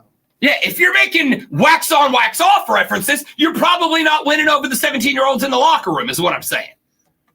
But if you drop in there and you do a Mr. Luba Luba, a little bit, like, that's trending. I get it. That I don't know what the guy's saying in the song. I just know that's how it sounds. All right? That's the point. Yes, I want a young cat. I want a young cat who communicates. You know what I want? Eric Bakich at Clemson. That's what I want. Get an Eric Bakich. Get that guy. That young guy who gets it, who is of the at least same millennium. Take a break. Back after this, the Rob Brown Show, the Fan Upstate. Listen on your phone. Download the Odyssey app and search.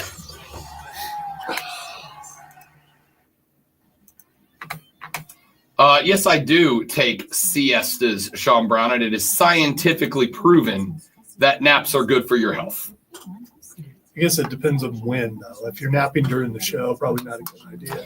That is bad for my paycheck. Yeah, or napping in the middle of a session, which I kind of, when he was commenting, I don't know if he also plays Dungeons and Dragons. Sean? No. Yeah, I was, so as far as you know.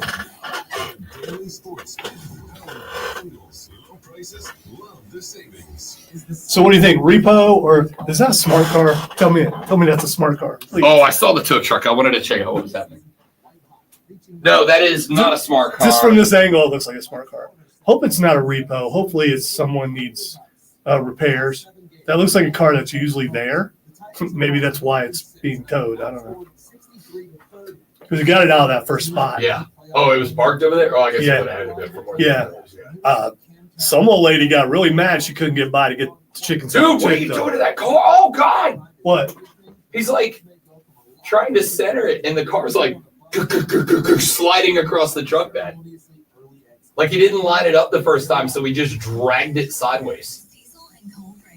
He's going to pull it up and it's going to teeter. Luke. Well, if it does teeter and crash, our cameras will catch it. So we can watch it over. Well, I mean, he's got it lined up, but he literally like dragged it sideways. There's a tow truck taking a car out of the parking lot, and he's I'll just say he's being aggressive with it. He's getting yelled at by old ladies who want to get the chicken salad chick. That will test your patience.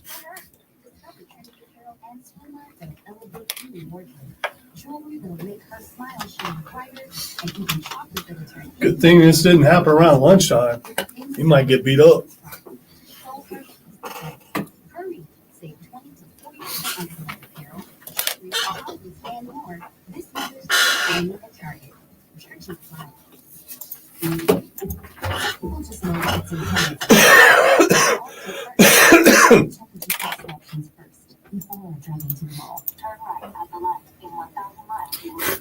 Lightning bolt.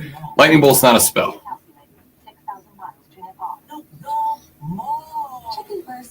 Shocking hands is a spell.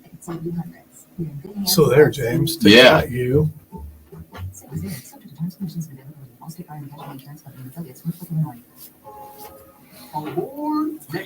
Also, it's my favorite spell to use on Baldur's Gate right now. Still magic missile. I just load. Anyone's got magic missile. You don't really run out, and you get stronger with certain things. It always hits. I like, and it can go around corners. I like it because it's dumb. Once you cast it on somebody, it links you to them, and every round it does bonus damage to them. Every round that you attack them, it hits them with an extra 1d4 bonus. But the animation in the game is hilarious because they go.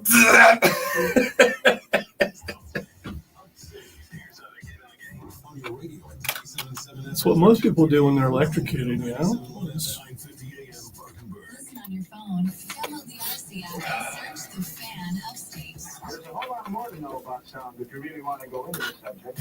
Your smart speaker. Just say play 97 The Fan Upstate on your HD radio at WFBC HD3. This is on your computer. FanUpstate.com. I just don't think he's good to beat. I'm down with them Edwards, my defensive impregnable, not them ferocious. I want your heart, I want to eat your children.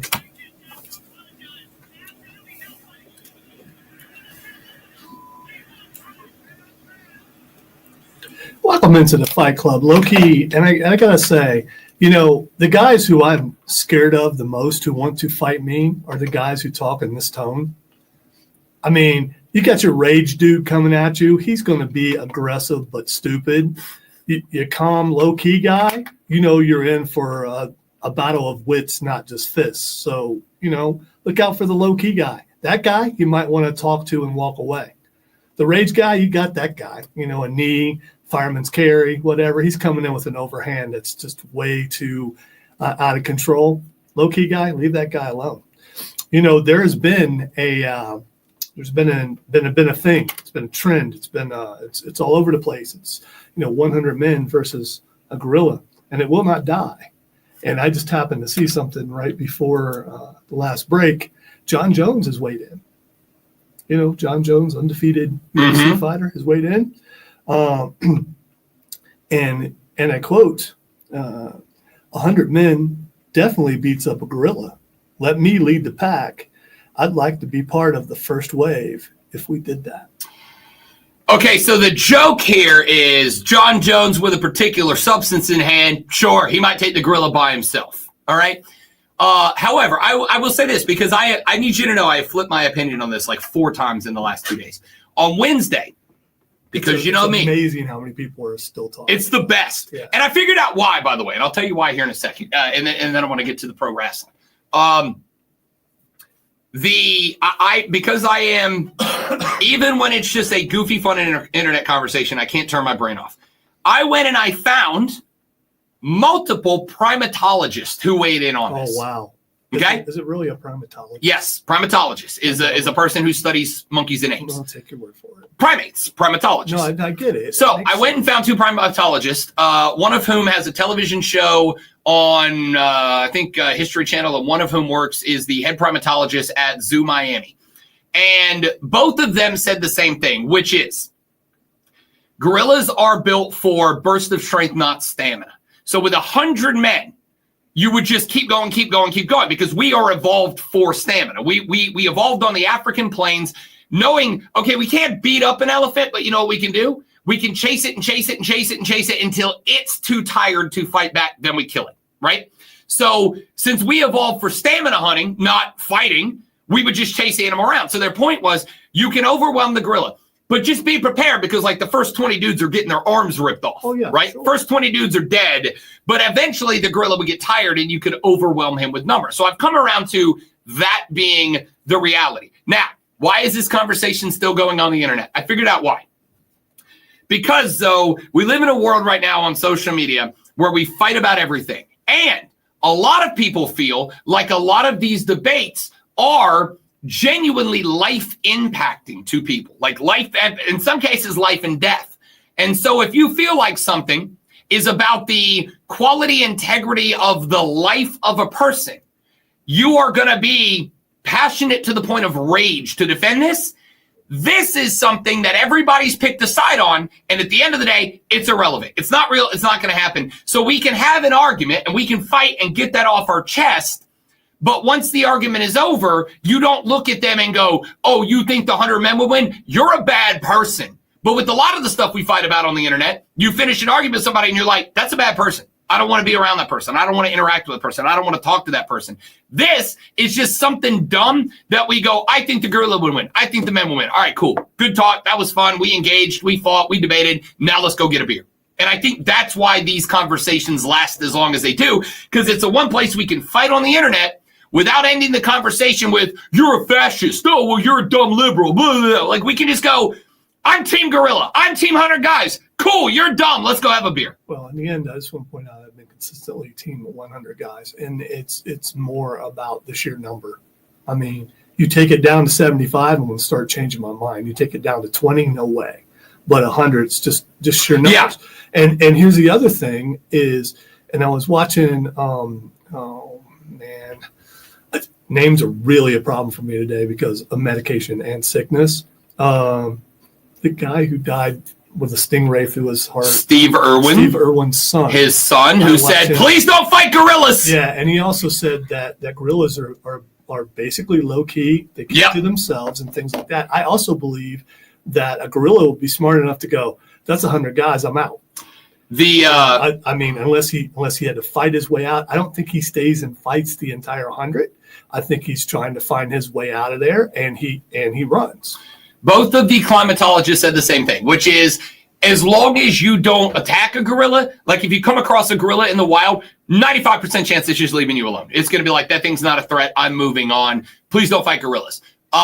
There's a comedian by the name of Josh Johnson, who's very funny young guy, good storytelling comedian. I think he's on The Daily Show as a correspondent now. Real funny dude. And he made the point of, we all keep saying 100 men versus a gorilla. He goes, but I think we have to establish context. He goes like, if it's 100 dudes versus a gorilla and it's just in an open field, 100 dudes are winning. But like, if you threw a gorilla into a Macy's and just said, go, like that gorilla's killing everybody. And I think that's a fair point. Well, whatever. I'm not holding it against you. Go ahead. You get a buy this week. What I was going to say, no buys. I lost. And I still got even if I was here 5 days and you were here one. I still got a half hour. The Macy's thing doesn't make sense though, because you're not going to get 100 people in an area. Have you been in the Macy's? Maybe you could get 100 on the first floor of a Macy's. I don't know. But what you do is you gave the gorilla a bunch of weapons if you're in a Macy's. All right, WWE Backlash 2025 is tomorrow. PLE starts at 7:00.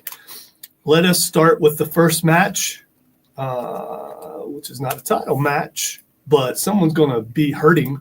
Gunther, friend of the show, versus Pat McAfee. Buddy of the show, Gunther. Listen, I like Matt. I'm going to say that, Pat, I'm going to say this, and I mean this.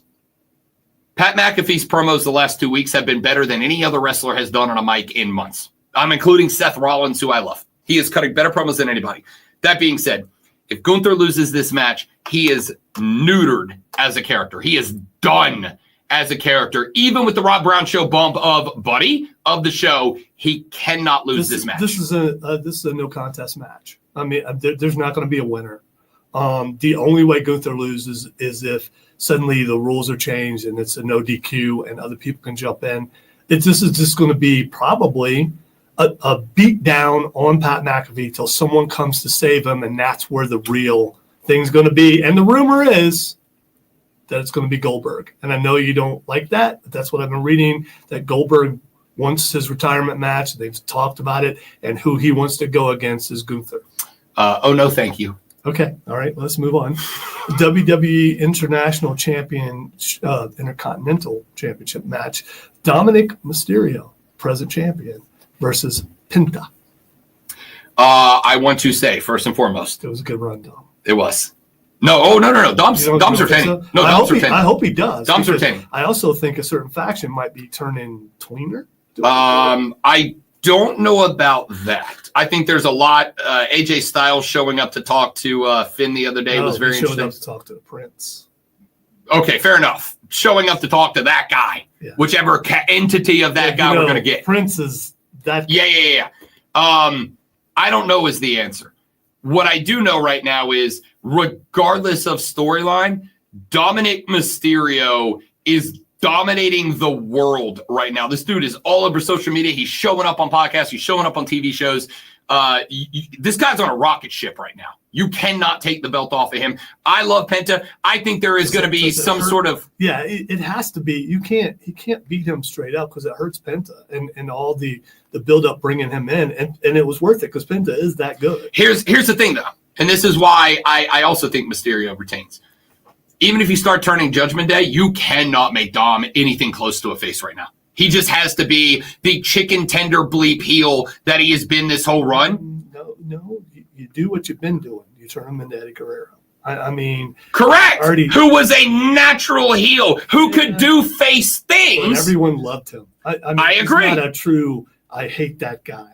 I'm not saying you got to make him a hate that guy. I think you can make him a heel that it's cool to enjoy. I think that's what you can do with this cat, but I think you got to keep the strap on him. Dominic wins. All right, WWE United States Championship, fatal 4-way match. Jacob Fatu, I can't get it. Don't hurt yourself. Versus LA Knight versus Drew McIntyre versus Damian Priest. I sent you a video of Damian Priest at Topgolf. Yeah. Next time, buddy of the show, Damian Priest comes by, I'm going to have to take him out to the driving range a little bit. It didn't look that bad. Yeah, it wasn't great. It was better than like a Chuck Barkley. Or something. That's fair. Okay. That's fair. I'm going to go Jacob Fatu retained. So am I. Another dude that right now just has a rocket ship strapped to him. And honestly, I think gotta get me one of them shirts. It's a good shirt. I don't go home and order one. It's a good shirt. I think he retains, and I think he retains because you're like you can do any combination of McIntyre Knight Priest for another rivalry and have the other guy go chase Jacob Fatu for a while. I don't think this is going anywhere, but Fatu's going to win this thing. All right, Kane on the stream thinks El Grande Americano will interfere with the Penta and Dom match. And I got to tell you, I don't know how I feel about another classically trained, legendary, and historic luchador with the history and tradition of El Grande Americano getting involved here. I think as a man who has years of luchador training experience and celebration of the history of that brand of wrestling, I think he has more respect. Now, that Chad Gable guy, I could see being a problem somewhere. But El Grande, I think he's got respect for the luchador tradition to stay out of the way. Yes, correct. All right, WWE Women's Intercontinental Championship match, Lyra Valkyria versus Becky Lynch. This is a go-to-your-bathroom match for me, but and I don't know. I really don't. I'm going to say Lyra retains. Oh! That's not even close.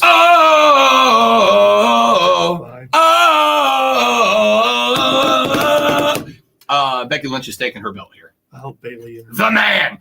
That's my concern. Yes. That's my concern. Yes. My concern is Bayley throws herself into the midst of this. However, this is a good opportunity for face turn for Bayley to bring back the hug life and the wacky wavy flailing inflatable arm tunes. She's been working her way towards She has been. So, yeah. It's also a good opportunity for her to potentially join up with Becky and maybe do a return to the horsewomen thing. I don't know whether this one is the answer. I'm least confident about it, but I don't think, even though you gave her the tag team title for a night, I don't think you have Becky Lynch come back and not do something to put her back. Because if Lyra wins this thing, where do you take her after that? It's not about Lyra though. It's about Becky and it's about Becky and Bayley. I don't disagree, but I think you've got to create something for Lyra Valkyria to do, because she's only started talking like the last 2 weeks.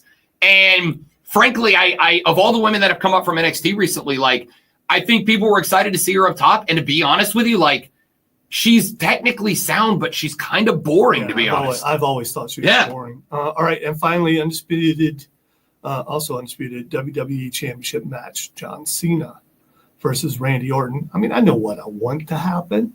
I want Randy Orton to win this match. I really do, but I don't think it's going to happen. And I think it's going to be because it better not be a certain rapper coming out. But I think it's going to be because of alignment from somebody else coming in to help Cena. But we'll see. Yeah, I listen. Or Cena just straight up cheats, which is fine. He's the heel. That's what he should do. That was my take with freaking WrestleMania. Like, don't send if it's not big enough for The Rock to come out, or if it's too big for The Rock to come out. Either way, it's either not big enough or too big to send out Travis Scott, who, by the way, apparently is going to get a match at some point. He's training. I think perfect thing would be Travis Scott comes out and then Braun Breaker spears him like he says he wants to, and then Seth Rollins and those guys help Cena win. See, I almost kind of feel the same way there that I feel about Dwayne and all that. Okay, but cool. Where are you taking is because Cena's not joining the Heyman stable. I know. So what? Like, how does that work out? Favors. It's all about favors. We'll see. Cena wins. It doesn't matter how. All right. One last thing. A bunch of wrestlers were let go from the WWE, including Dakota Kai, which is kind of sad. A bunch of the other ones, kind of, I understand. I like Gigi Dolan. I'm sorry to see her go. Braun Strowman, I just saw there was an interview with Triple H, and he said Braun Strowman has 25% paralyzed in one of his legs, and that he's going to bring him back for other stories and stuff, that he just could not wrestle full-time under the amount of money he was making. Yeah, no, I've seen that too. And I think you can even go back and look at the last couple of matches. Like, for a hot minute there, Braun doing the run around the ring and then destroy you dude was one of the, in the last couple of months, like, it just kind of got to the point where it was like, it just wasn't the same thing. And so I get it. I think you can utilize him every now and then as guy who shows up, comes in, is the monster, the absolute Tyrannosaurus Rex, and then somebody beats him to go over, whatever. I think you use him as gatekeeper, but that's it. Texter said, Rob Brown, you saying that cat shows your age. Yeah, that's fair. That's fair.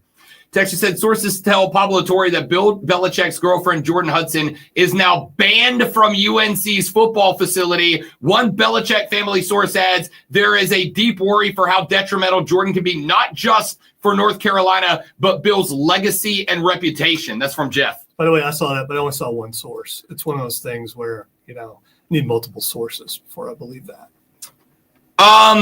She got banned, not that she's detrimental. Yeah, no, could be. The source for that was, I saw that interview, bro, and I saw the social media reaction to it, bro. Doesn't matter. Doesn't matter if it was. Bill's legacy suffers even if it's from a hit piece.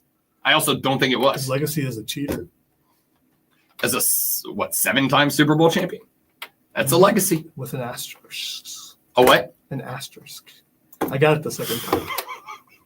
Final segment next on the Rob Brown Show on the Fan Upstate. 97.7 FM Green, 97.1 FM Spartanburg.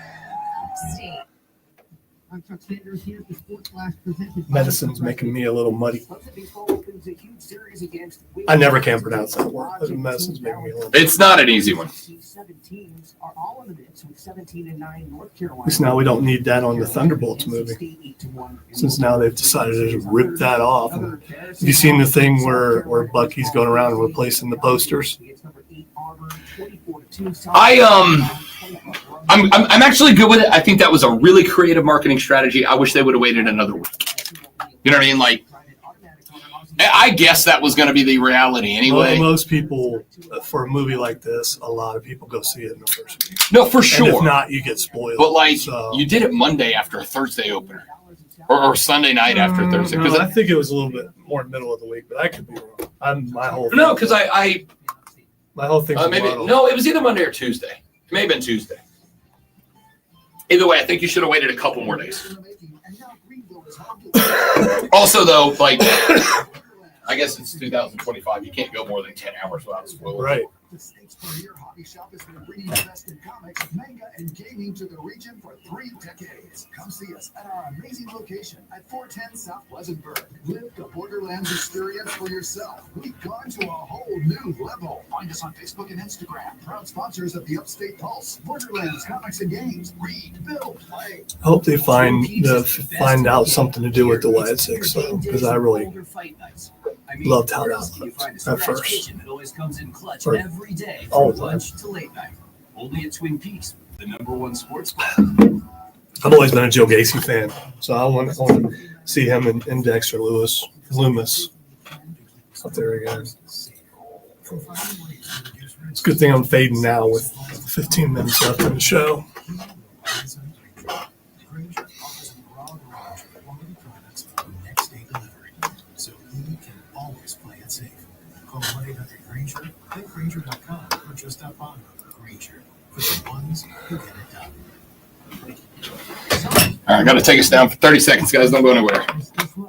For a limited time, get 75% off your first treatment.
Wrapping up the day and the week here on the Rob Brown Show and the Fan Upstate. Rob Brown, the great Malonzo, and you on a Friday. Got to get down on Friday. So I am trying to find some more sources because we've had a couple of folks that have texted the show saying that Jordan Hudson, Bill Belichick's 24-year-old girlfriend, has been banned from the North Carolina football facility. There's a bunch of stories that are starting to come out about this. TMZ is reporting that Bill Belichick's CBS interview was worse than what aired. They had to cut 30 minutes from it, including a segment in which Jordan Hudson stormed out in the middle of it and expected Bill to follow her. There are also some other stories. A texter just said the New York Post and Yahoo Sports have also reported. Daily Mail, Bleacher Report, awful announcing. Yeah, it's got to be true. Yeah, this is a lot of smoke for there to be no fire. But they're all saying reportedly. Yeah, no one that I see has said confirmed. Yahoo Sports has a tweet up from 41 minutes ago that says, breaking, Bill Belichick's girlfriend, Jordan Hudson, is reportedly banned from USC's football facility per Pablo Torre, one Belichick family. So basically just went with the same thing. So it's one of those, one person reported it and everyone else is jumping on. Yeah, but this is to me, this is kind of one of those things where it's like, I agree with you. I am a multiple sources guy, right? If you see a headline, especially one that is rage-inducing, go find another source. Go find another headline. Go find someone else reputable and respectable that is reporting the same thing before you confirm it. I will say this. Well, saying reportedly is just a way to be able to say everyone else is saying this. Well, no. Without an official statement from North Carolina. Reportedly means it is being reported. Right. That could mean by 50 people or by a dude with a computer. The word it's reportedly. Being reported that Rob Brown is awesome. I just reported that. It may or may not be true, but I, as a person on the radio, just reported that Rob Brown is awesome. You need multiple sources. I don't disagree, but I would also point out this is one of those times language matters, right? Words matter. Absolutely. Reportedly usually comes from a reporter, not a dude with a mic who issues opinions for a living. I come in here on the day-to-day for 4 hours. I act as an analyst and a talking head, not a reporter. But if you send me... Pablo Torre is a... No. I thought he was a guy on the... Pablo Torre, like me, serves in the role of analyst and talking head, but can occasionally do reporting. That's a lot of butts. So, for instance, I like big butts. I cannot lie. Okay. Like me, for instance. I expected honesty when it came to big butts. In a couple of weeks, Rob Brown will be going up to ACC Media Days in Charlotte, North Carolina again. And by the way, we're working on it. There's a chance I may be going to SEC Media Days in Atlanta as well this year. And so if I go to those events, I will be going as a talking head and analyst. However, as I speak to players and coaches and athletic directors and TV personalities, et cetera, I will also be in a capacity to serve as a reporter. If I'm talking to Shane Beamer and Shane says on my show, well, we got this thing that just happened, and I'm the first person he tells that to, then I can report that information. But all of that aside, regardless of the capacity he was working in, this is if Pablo Torre is wrong about this is, or at least it should be, a career-breaking moment to report something of this magnitude, that the head coach of a major Division I football program at a major Division I college institution has had his significant other barred, banished, banned facility. That's a major thing to say about a guy like a Bill Belichick or coach of any high-level institution. That if it turns out that's untrue, that's something that loses Pablo Torre a lot of his standing. They can say he was misquoted or his sources were incorrect. I mean, there are ways around that. Again, I understand and appreciate you looking for the reporters are bad or journalists are bad angle to this. I'm not. I'm telling you that's how when those things happen, and I'm sure sources do lie, that's the answer. He could absolutely say, my source was wrong. My source lied to me, whatever. That's fine. Here's the thing. You as a reporter are still only as good as the story that you break. Agreed. Even if it comes from if a source is bad and lie, it's still on you as a reporter for running with it before you confirm. By the way, this is the first time I've ever heard of him as a reporter. But, Oh, he used to serve in that role for ESPN all the time. That's how we got to start. Just saw him on a bunch of the talk shows. Oh, he was on Around the Horn and PTI and all these shows too. But he started as a beat reporter who worked his way into that role. Now, all that aside, I just want to say this before we. Dan guy. I want to say all of this before we get to the to with the X. Again, the story is not about Jordan Hudson. The story is not about her gender or her age or her whatever. It's not where her background, how she met. It's not about any of that. It is about the fact that you hired Bill Belichick to come in and rule your program with an iron fist like he did his football program because college football is turning into the NFL. You brought him in to run your program like an NFL team. And even if it's untrue, the at-large image nationally is that Jordan Hudson's running this program right now. And that is not something you pay Bill Belichick $50 gazillion to allow to happen, even if it is just public perception.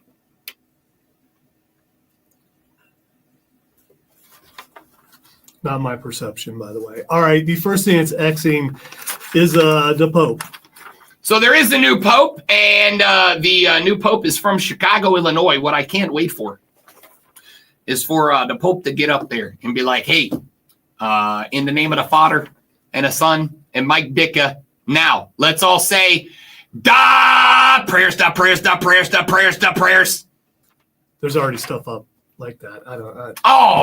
Dude, with video, come on, with video and a lot of other things. There's a video of him coming out to the Chicago Bulls thing. I did see that. That's amazing. They said a Pope from Chicago needs an introduction, and they played the old Bulls hype up video. Serious. Yeah. Oh, dude, it was so funny. All right. Here's the other reason why he's trending. Apparently, he's a gamer. So while he's waiting to find out the announcement, he watched Conclave. This is according to his brother, which is about Yep. And played words with friends. Yeah, he's a Wordle guy, and I feel good about that because I play Wordle every day.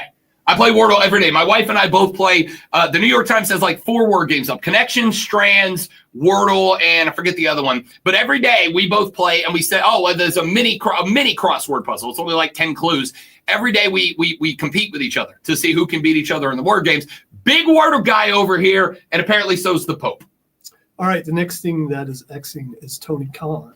Oh, okay. I saw this one too. Tony Khan is Xing because one, I forget who it was. One of the guys. Jadaveon Evans from NXT. He's bouncy. Got into it on Twitter with Ricochet, which is a terrible idea because Ricochet's a cornball. Okay, I say that lovingly. He's a cornball, but he took the bait from Ricochet. And he was like, oh, you just got mad because you moved to this other company to be a star, and instead you're getting underpaid by your crackhead owner, Tony Khan. Like, called him out by name. Yeah. I was like, oh, I'm going to go ahead and say when the next round of WWE releases is made, I know who's on top of the list. Yeah, if you've watched him, he's very talented. He's not going anywhere. There is a line that your talent cannot carry you past. And calling a guy like Tony Khan, who has armies of lawyers that are very well paid, calling him a crackhead. It'd be one thing if you were like, hey, why don't you go hang out and party in the office with your boss? Then you insinuated. You straight up called him a crackhead? I think Tony Khan will laugh it off. But we'll see. I'd like to think so. Yeah, because it's all character. But let's keep in mind that just about a year ago, some Hunter threw kind of a little bit of shade at AEW, and Tony Khan popped off on CNN. Billionaires, all of them. I will paint with the broadest of brushes. Billionaires have fragile egos. If you say anything, Elon Musk's entire political motivation right now is driven on his ego. All right, fine. Find whatever he's doing. If you support him, great. If you hate him, whatever. But his entire political ambition, in my opinion, is they have fragile egos. So to call a guy a crackhead, I would not be shocked to see Tony Khan find a way to fire back legally. All right, I'm going to let all that go because I cannot argue without coughing. All right, the next thing that's Xing, and probably the last thing that's Xing, is Steven Seagal. Why is Steven Seagal Xing? All right, so I can't confirm if it's him or not, but there was a Russian parade. And there's like video and pictures of him watching the parade. And it may be just a Russian dude that looks like Steven Seagal. But if I recall, I think he actually moved to Russia. Steven Seagal, who has not made a good movie since 1982. Is he still making movies? I don't think he is. Have you seen Steven Seagal lately?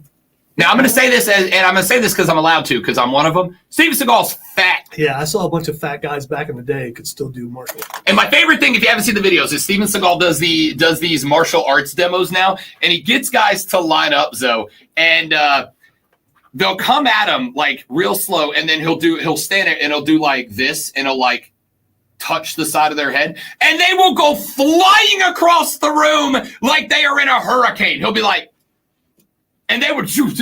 He's like, I'm gonna give myself trouble. The televangelists. I knew what you were gonna do. Yeah. That like touch a dude on the head, and they're like the power, and then that guy goes flying across the auditorium or whatever. That's Steven Seagal's martial arts career in 2025. It is beyond hilarious. It's a comedy at this point, and I believe that he got so frustrated with being mocked in America that he moved to Russia because he's like celebrated as an icon there. Like that, because Russia is still watching movies from the 80s. He was an icon here for a while. He absolutely was. And then he lost I love the one on the gosh boat, darn mind. on the boat, I think. Not Under Siege. No, I think it was Under Siege. Was it Under Siege? Yeah, I think it was Under Siege. For the record, I used to love Steven Seagal movies. Yes. Yes. I used to adore Steven Seagal movies. I still have them on DVD. Love what was not Under Siege. What was the other one? The other real big one. Damn, now I'm forgetting the name. I have them. Steven, buddy, put down the donut. Take yourself seriously for 10 minutes. We'll take you back if you just stop. Kane, I want you to know I can't read that on the air, but I absolutely love that term. Thanks for being here. I hope you enjoyed the show. If you didn't, you got bad taste in radio. Come back on Monday. We'll try it all over again. Okay? That's Lonzo. I'm Rob. You're all amazing people. Have a great rest of your day. This was the Rob Brown Show on the Fan Upstate. Later. What? No sound? I haven't had sound all day. Because I have a new laptop. I was going to say, yeah, we did do audio blitz. I do recall there being sound. Because I could take the sound off of the audio folder that I have for the blitz and drop it into Cool Edit and have it play. But I don't have access to my board because on the new laptop, Chris installed it. But then I opened it and it was like, I have to log in. And I'm like, I've never logged into this. Yeah, because you left before he could fix it. I do recall that. But No, this was while you were gone. He did this on Tuesday. I'm looking for you Friday, I think it was last week. Yeah. He's like, I haven't done anything to it yet. Yeah, well, that's why I kept my old computer through the weekend, but I brought it back on Monday, and then he hasn't changed it over. Hey, you don't want to hear all this, so I'll just say thanks for being here. You're amazing people. Thank you. You're the best. Tell your friends about us. We're trying to get rich and famous and retire. I don't know what that means, Steven. I want to. I mean, I know. I just want to stay alive. No, that's Steven Seagal did a movie with DMX. Yeah. Okay, I was thinking. I'm being very. That was not the one I was thinking of, Steven, but that is an excellent suggestion. An excellent suggestion. He also did one with what? Damon Wayans, didn't he? Yes. Let's see. Steven Seagal movies. Steven Frederick Seagal. He used to be the coolest dude, and now he looks like a caricature of. He looks like a caricature of a Steven Seagal impersonator. Let's see. I'm looking for his filmography. What have I seen here? Marked for Death, Out for Justice, Under Siege, Deadly Ground. He was in The Patriot, or is it like a different? I think it's a different one. Yeah, it is. Okay. Exit Wounds, I've seen. Yeah, he was one of those guys. Hey, new Seagal. This dude was movie, cranking let's out go watch legitimately it. like 3 to 5 movies a year for like a decade and a half. Urban Justice, I've seen. I think have I seen Kill Switch? I think I've seen Kill Switch. Yep, seen Kill Switch. I used to love Steven Seagal movies. In 2010, he starred in a movie called Sheep Impact. You say sheep? Sheep. Like Sheep Impact. Okay. Okay, I opened to the Wikipedia page. In 2010, Australian short film starring Steven Seagal and Martin Copping that was made as an advertisement for Carlton and United Breweries. It was shot in Arizona and written and directed by Brandon Gibbons. It was bought out after 2 promotional commercials, Steak and Sausage, were released in Australian television in 2011, calling on Australians to submit their wildest true story to be made into a film with Steven Seagal starring as you and playing the lead character. I'm going to go find Sheep Impact. When's the last movie he made? 2019's Beyond the Law. An American crime film directed by James Cullen, starring Steven Seagal, Johnny Messner, DMX, and Bill Cobbs. So apparently him and DMX did multiple movies together. Incredible. Incredible. All right, dudes, that's it for us. I got to go do stuff. Thanks for being here. You're all amazing people. Again, tell your friends about us. We're trying to get rich and famous. You're amazing. You're awesome. I love you guys. Goodbye. Listen on the Odyssey app. Search the Fan